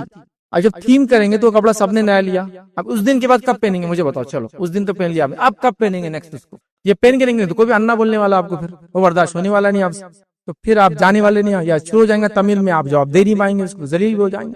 کیا کریں گے ابھی کپڑوں؟ کچھ نہیں، ایک دن کا وہ کپڑا تھا، ایک شادی میں پہننا تھا، اور سب نے پہننا ہے، جتنا نزدیکی دوست اتنا زیادہ کاپی کریں گا، وہی برانڈ کا لے کے آئیں گا۔ 25-50 لوگ اگر یہ کپڑا لے رہے ہیں، اس کی cost lakhs of Indian rupees, لاکھوں میں۔ آپ کے اسی محلوں کے اندر کئی بچے جو اسکول نہیں جاتے صرف پیسے نہیں ہونے کی وجہ سے، وہ اتنے کپڑوں کے پیسے سے ان کی تعلیم ہو جا سکتی ہے پوری، وہ تھاٹ نہیں ہے نا، مطلب پرابلم یہاں ہے، فوٹو سیشنز ہے، اور مطلب اتنا ہو گیا کہ وہ بہت تعجب ہو رہا ہے، مطلب افسوس بھی کرنے کا وقت نہیں رہا، کیونکہ اگلا ٹرن آ جاتا افسوس کرنے تک۔ بس اب یہ وقت ہے کہ بس اب روک لو اپنے آپ کو بھائی، جائیں اور واپس اپنی حقیقت کی طرف چلو، کیونکہ عیش پرستی دنیا کی بربادی لاتی ہے، معلوم؟